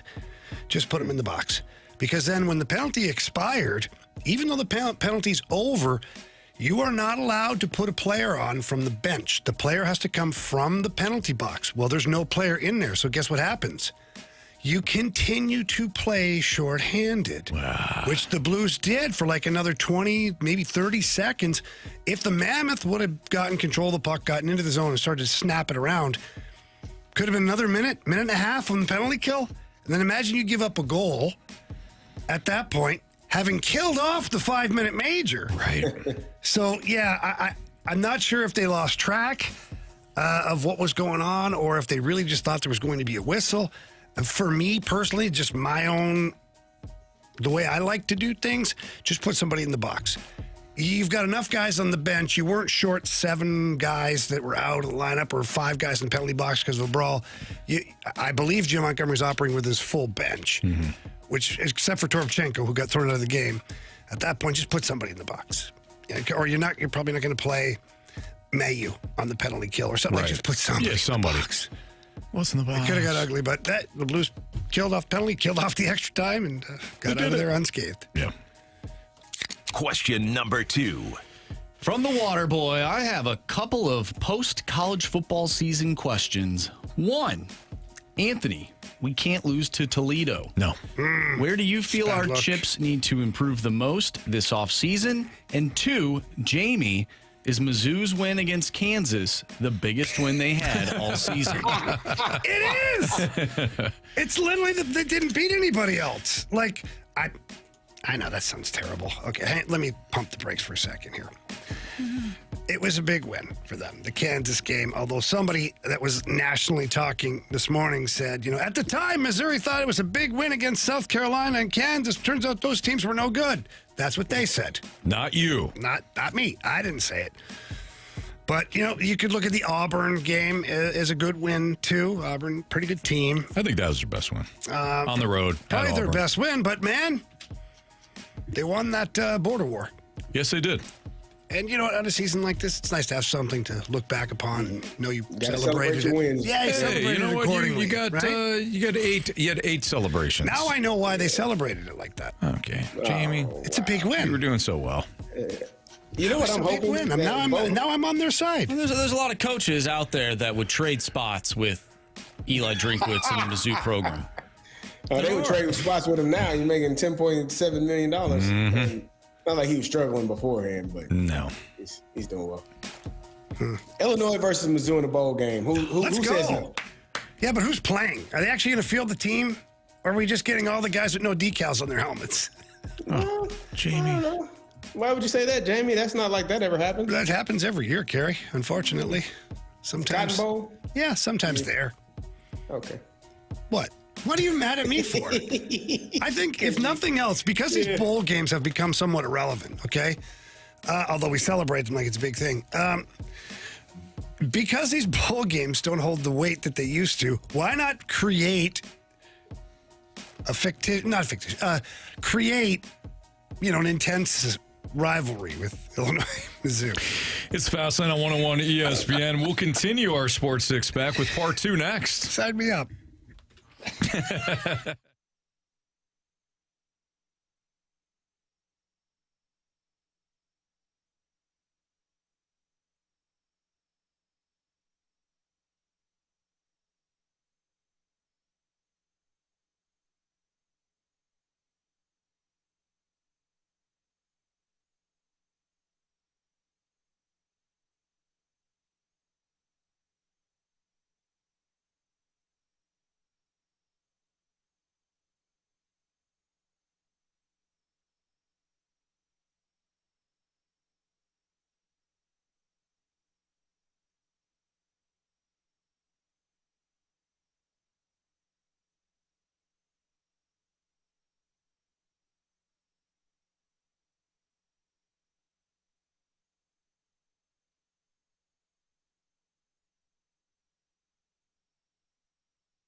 It's time for the Fast Lane to answer your sports questions. I want to ask you a bunch of questions. I want to have them answered immediately. Asking me all these weird questions. Answer the question. Answer the question. Answer me! Refreshed by Urban Chestnut. Urban Chestnut Swickle Light Premium Light Beer. Live your lifestyle, St. Louis.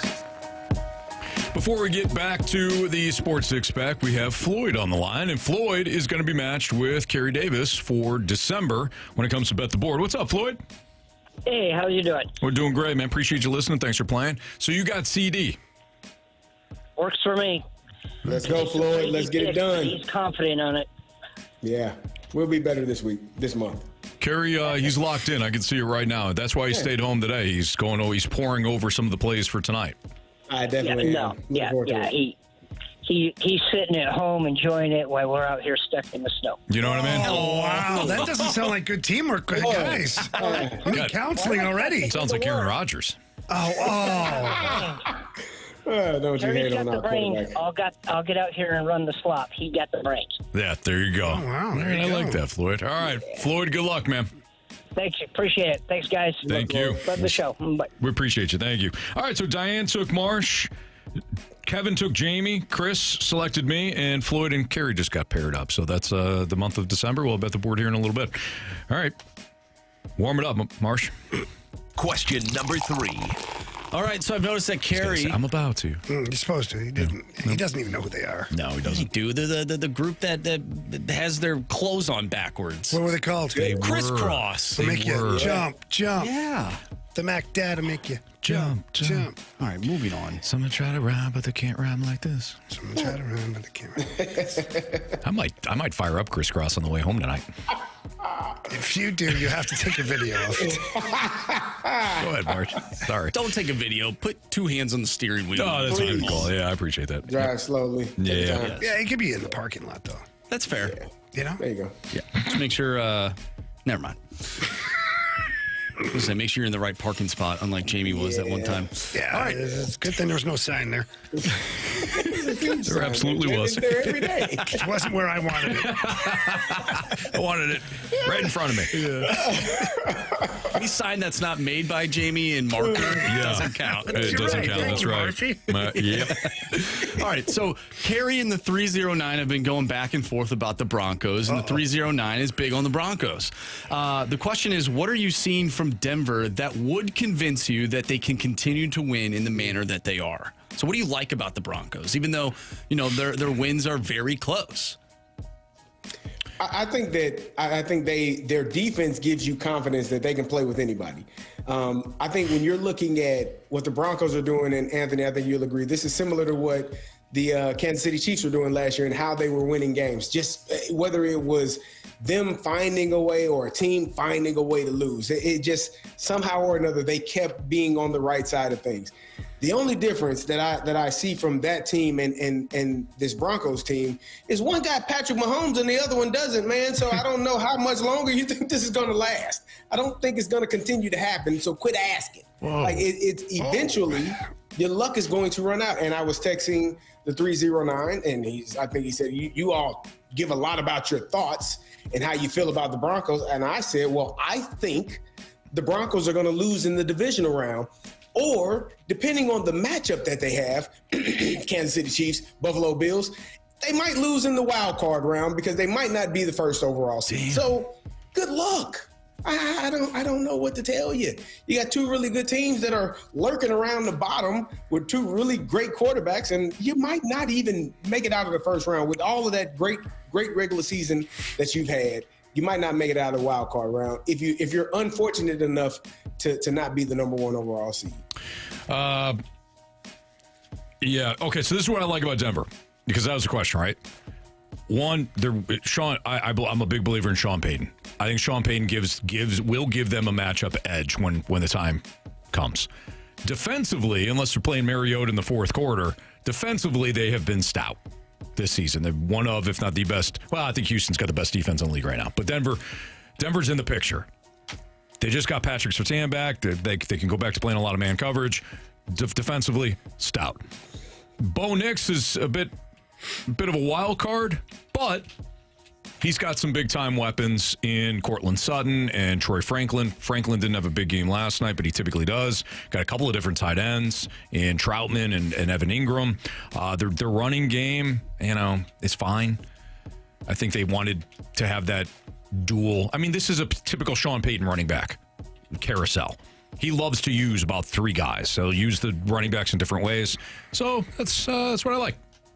I think you saying Bo Nix is a wild card is the perfect explanation of what he is. That throw he made as he was falling down to Cortland Sutton in the end zone was pretty, man. It's beautiful. Mm-hmm. But he could make that same exact throw and he throw it to the opposing team. Yep. Like that's the wild card that I think you're talking about. We've seen him throw in double or triple coverage where he has no clue and his receiver has no chance to get the football. And that's who he is. But to me, a playoff quarterback, a quarterback that has plans on taking your team to the championship, to the AFC championship or to the Super Bowl, the wild card is usually not very good unless your name is Brett Favre or if your name is Patrick Mahomes and what he's able to do at times. Some people have it and they're capable of doing it. I haven't seen it consistently from Bo Nix to say that this is a championship quarterback in this part of his career right now. Maybe in the future, but I don't see it from him in this moment.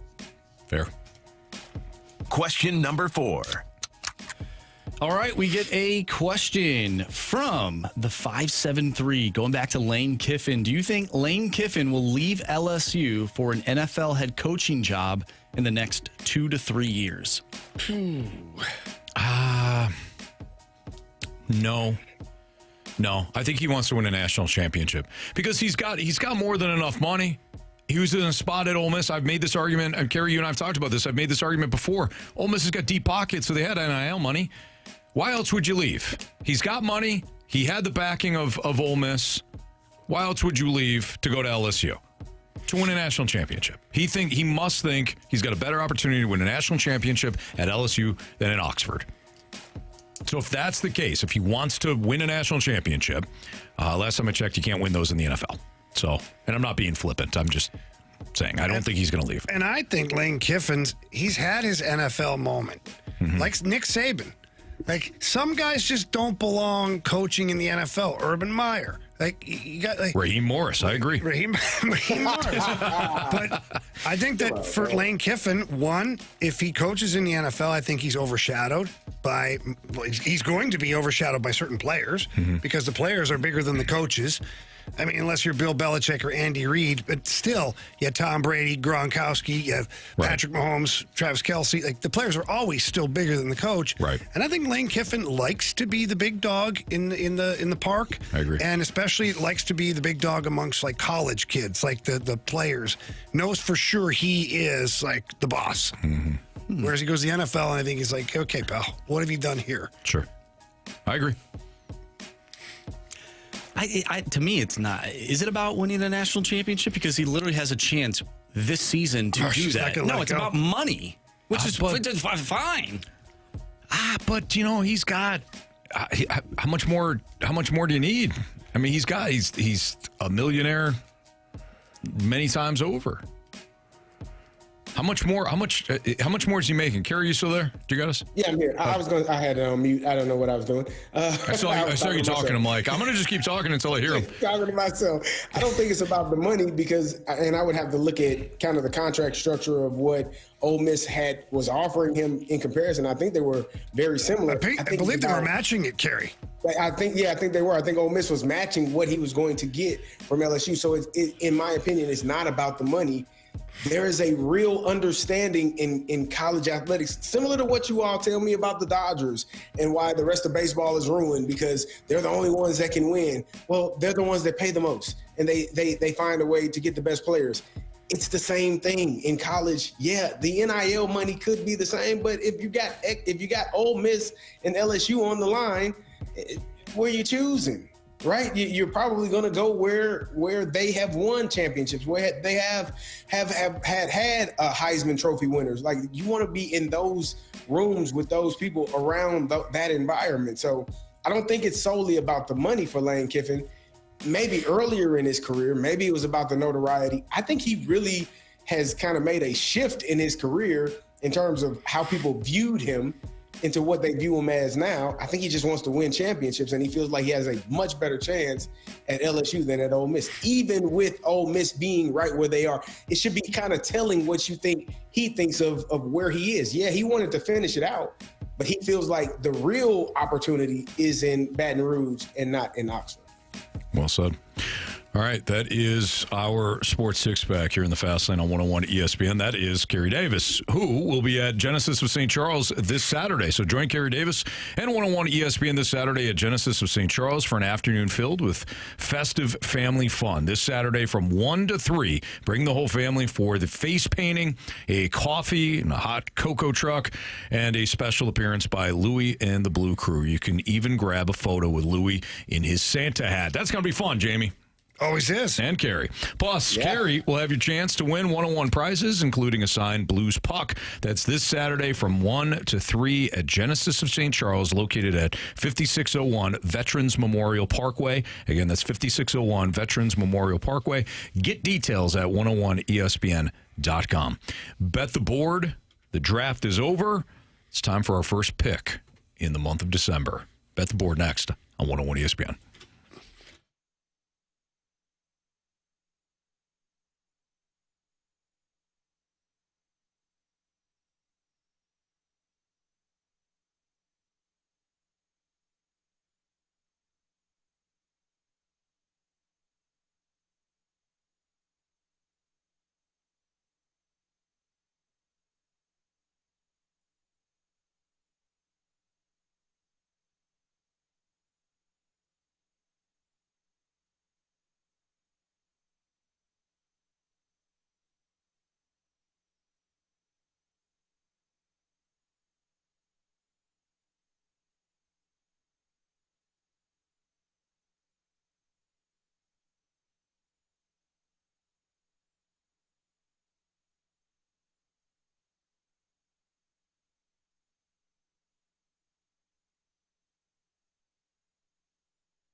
101 ESPN Sports Center.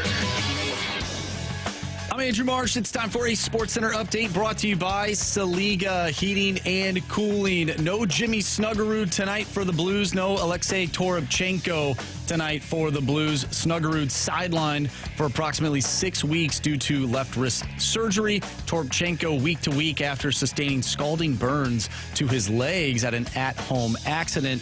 Alexandre Kaskimaki was recalled from the Springfield Thunderbirds. We can't wait to see what he does with the Blues. The Blues will take on the Anaheim Ducks tonight. Pregame starts at 6. Puck drop is at 7. If you missed anything from today's show, including our interviews with Derek Stevens, the owner of Circa Sports, and Jeremy Rutherford, our Blues insider with The Athletic, make sure you go to 101ESPN.com or check out the free Dobbs Tire and Auto Center's 101 ESPN mobile app. Just head to the podcast page. You'll find all of our interviews and full shows there, and it's all brought to you by the Schaefer Door Company. It is time to bet the board. That's next right here in the Fast Lane. I'm Andrew Marsh, and this Sports Center update is brought to you by Saliga Heating and Cooling, a Daikin heating and air conditioning dealer.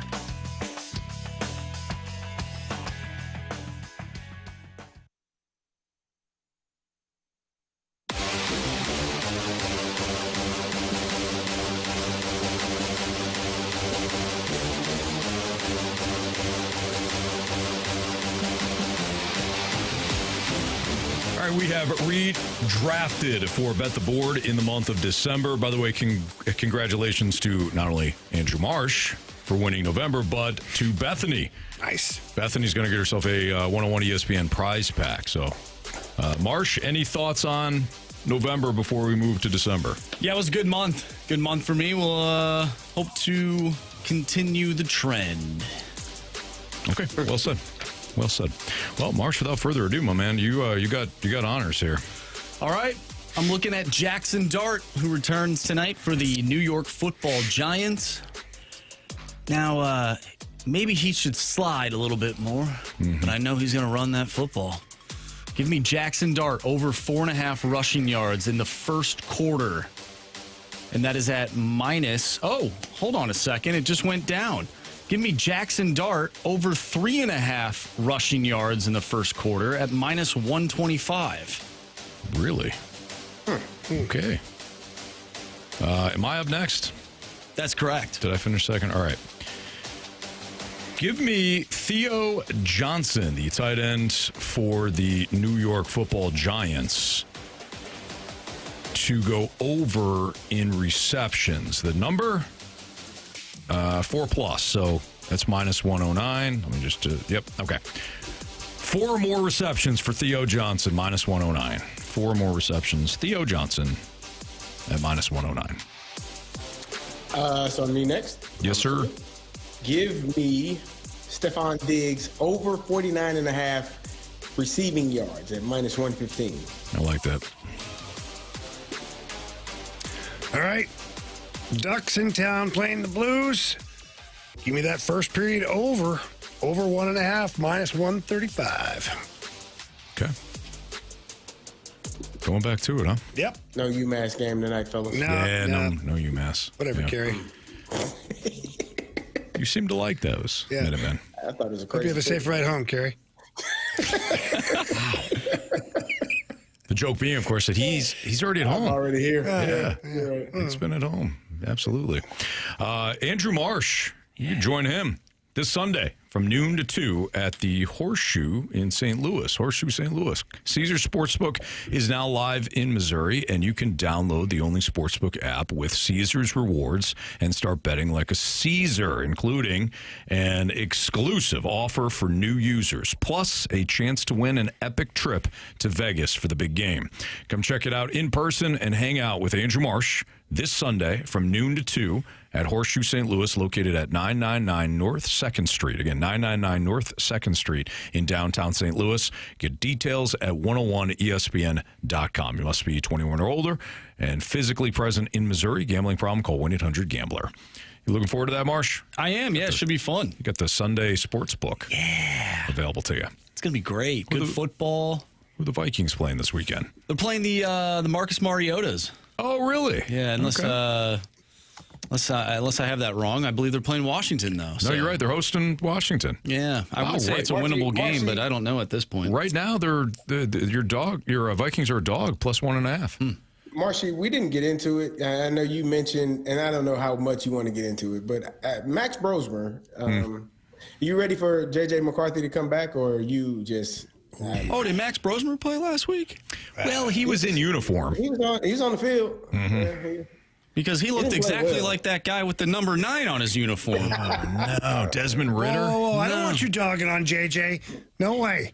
You were his bodyguard for many weeks. I was. Many weeks. Jamie, hold on. What? You didn't. You missed it. He apologized to me last week. Oh, he did, yeah. I did. He apologized. You weren't here. I missed that. Yeah, he apologized. Okay. So, all right. Well, go ahead and hammer on JJ then. He's been awful. Honestly, that whole team is awful. The defense played pretty well this past week. Yeah. But they still can't tackle. No, sir. They can't tackle, no. No, they're not even trying to. Situational football stinks. It's time to fire somebody. Or somebodies. If Jamie only had one team, this would be a really bad year for him. Yeah, it really would be. Jamie got like 5 teams, so he's covered. He's winning some way. Carey, you're way off. You're way off. It's only 3. He's got 3. Yeah. 3. You did. Although we are looking at expansion. I'll just tell you, you never know. Really? You never know. Who's caught your eye? I'll keep that to myself for now. The Chicago Bears. No, it's not them. Here's the silver lining. Keep losing, get a high draft pick. Okay. Same thing with the Falcons. Don't you rub it in. Keep losing, get a high draft pick. Oh, wait. With this? Oh, they don't have a high draft pick. Oh, that's right. Falcons don't. No, the Rams do. Hey, by the way, that guy that they drafted, he's been playing pretty well as of lately. James Pierce has played very well. Couple sacks. I actually think James Pierce is going to be a dude. Maybe I can get there mentally where it's like, oh yeah, he was our first round pick this upcoming year. Even though that's not how it works, guys. It's not how it works. Terry Fontenot, the GM, will tell you that's how it works, but it doesn't. He's just lying to you, kind of like Lane Kiffin, you know? Whatever it takes. Whatever it takes. Yeah. All right. We will wrap up the show next on 101 ESPN.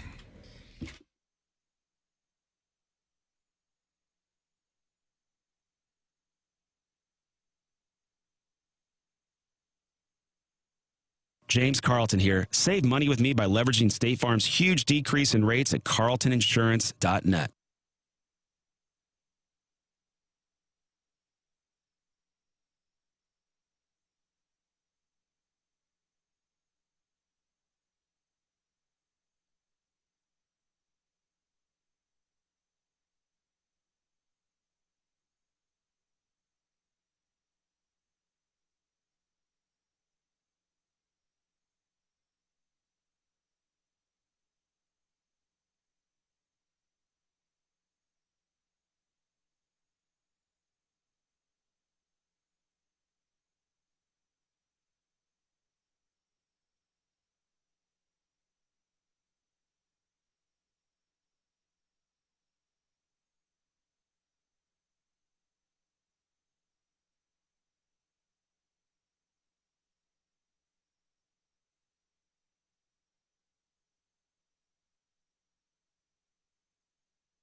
Vehicles priced under $20,000. Payments below $300 a month. Every new vehicle with 0% for 60 months.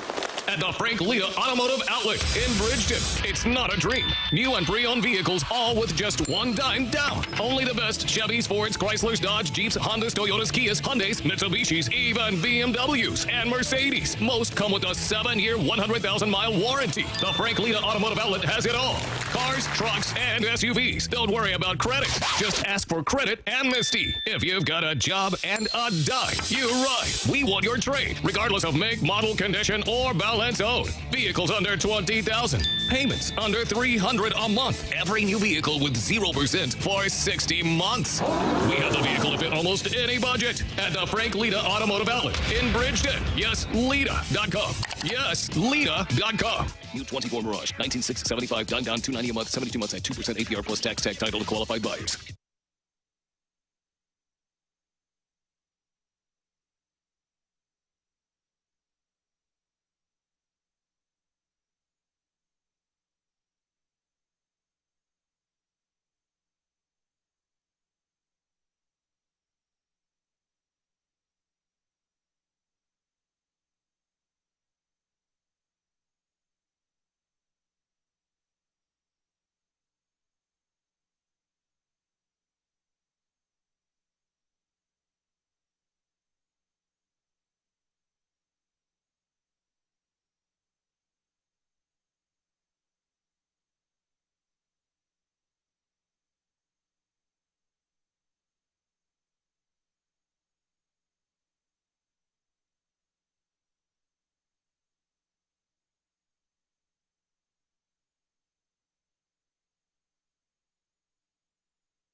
ESPN has your shot to win tickets to see comedian Daniel Tosh Saturday night, March 28th at Stifel Theater. Find all the ticket details and your chance to score free tickets for Daniel Tosh right now at 101ESPN.com or on your 101 app. Powered by Dobbs Tire and Auto Centers.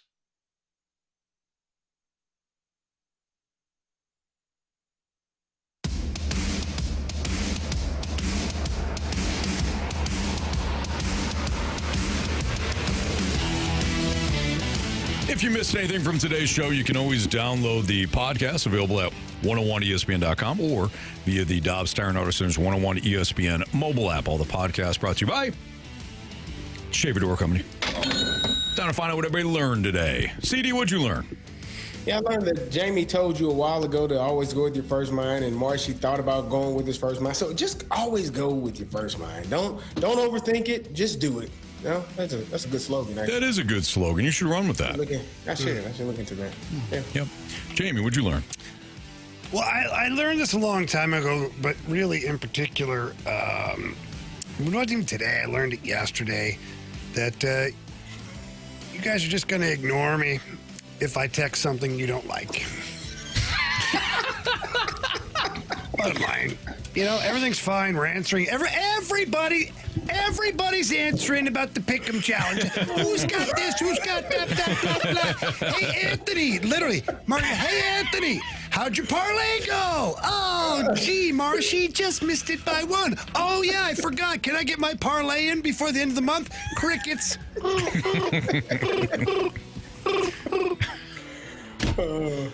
No. Did you not get one in? Go. What the hell did you learn today? I had enough of this. Marsh, what did you learn? I learned that there are some Broncos fans here in St. Louis, and they're ride or die for those Denver Broncos. I also learned that Jamie has a new Smoke and Mirrors football team, and that is the team up north, the Chicago Bears. Oh, wow. Yeah. The thing that I learned today is I should probably check when it's bad weather. I should check my GPS, just see how long it's going to take to get into work. Carey kind of saved me. I was packing my lunch. I was just kind of taking my time, and when I looked down and Carey sent the group a text message, hey, it's going to take me an hour and a half to get to work today. I'm doing it from home. I'm like, oh, that sucks, because we don't take the same route. It sucks for CD. Hop in the car, 53 minutes. I'm like, this is not good. You didn't like that? You like that? You like that? I got Jamie, here. It was fine. It's about a 25-minute ride from my house to work. It's about, So when I looked at the time, I was like, hour and a half. I don't like that. I don't feel like that might be longer than that. Mm-hmm. Problem with his eyes. Oh, yeah. Couldn't see himself doing that. No. Well played. All right, Marsh. You can do some 3 stars? Let's do it. All right. It's time for the Fast Lane's 3 Stars of the Day, presented by Circa Sports. No bet fees ever with the world's largest sports book, now at your fingertips in Illinois and Missouri. All right, our 3rd star of the day goes out to Chris Cross. Make you jump. Mac that and make you. Jump. Chris Cross will make you. 2nd star of the day goes out to getting a personal escort from the airport yeah, to the rink, and then starting said game after the first period. It has happened before. Thank you. And with the backing, of course, of the great one, Wayne Gretzky. Yes. Yeah. First time I've ever been in the back of a cop car, excited to be going where I'm going. This is so exciting. I like this. And our 1st star of the day goes out to emphasizing your text message with a question mark when said question or when said text message was a question. Yeah. And ignored, okay? And ignored. Did you also go back? Yeah, I did. I didn't see it. And I almost copied and pasted it an hour later for you jackholes.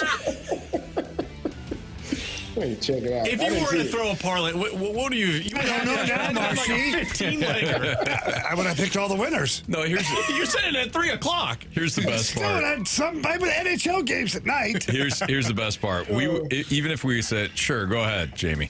Jamie would have then had to ask you, Marsh, what the standings were so he would know. I would have. Exactly. I would have lied. One short. See, you guys are scumbags. You hit your parlay. Oh, man, I'm sorry. My math was off. You missed it by 1. Jamie, one of the best parts was that day you actually sent in your pick. And I'm like, all right, I just gave it to you, right? And Carey's looking at me cross-eyed. Carey's pissed at me because we didn't hose you. Right? Yeah. And Carey's like, well, what the heck? I go, today's the last day of the month. He should have sent in a parlay. Yeah, you know what? Hang on a second. Let's go back to that for if I can find it here, because there was something suspicious that happened with that. And it didn't hit me then, but it did hit me afterwards here. Anthony answered like a big exclamation point. Yeah, like, said, good you job. got it. Yeah. I said, you got it, brother. Yeah, you got this. Yeah. Thanksgiving. Oh, yeah. Okay, hang on. We got all the happy texts here before I knew I was getting screwed. Yeah. Oh, yeah. I go, Blues Devils over in the first period. Anthony goes, you got it, brother. You're a real piece of crap. I don't know what's worse, me doing that, or Carey after I read it on air. Carey was so ticked off. What are you doing? He's like, "What are you doing?" Here? Well, when I text my pick in, you can't just screw me, Carey. I know it's going to happen to you now. The rules are the rules. You must have your pick in before we do bet the board. If not, well, it's hard when it's a roaming segment now. Nah, you end up getting ping pong. You know what though? I did give you had a pick that was over by the time we did bet the board, over the money line, and I did give it to you. I bet you did. I called you a cheater, but I gave it to you. You took a couple live plays in yeah, November. you did. UMass, they were You had a feeling that UMass would win their first game. Yeah. They never do. They were. They sure were due, guys. Yeah. I'm sure I had great odds on that one, too. I think they were down at the time, but we got nervous though because they did score some points that made it. That would have been awesome. They were down by 14 at halftime, getting the ball back. We got a little. Yeah, we got a little nervous. Yeah, they did lose 45-14, I think. Hey, new month for Carey Davis, for Andrew Marsh, for Jamie Rivers, from Anthony Stalter. We got Blues pregame next. See you.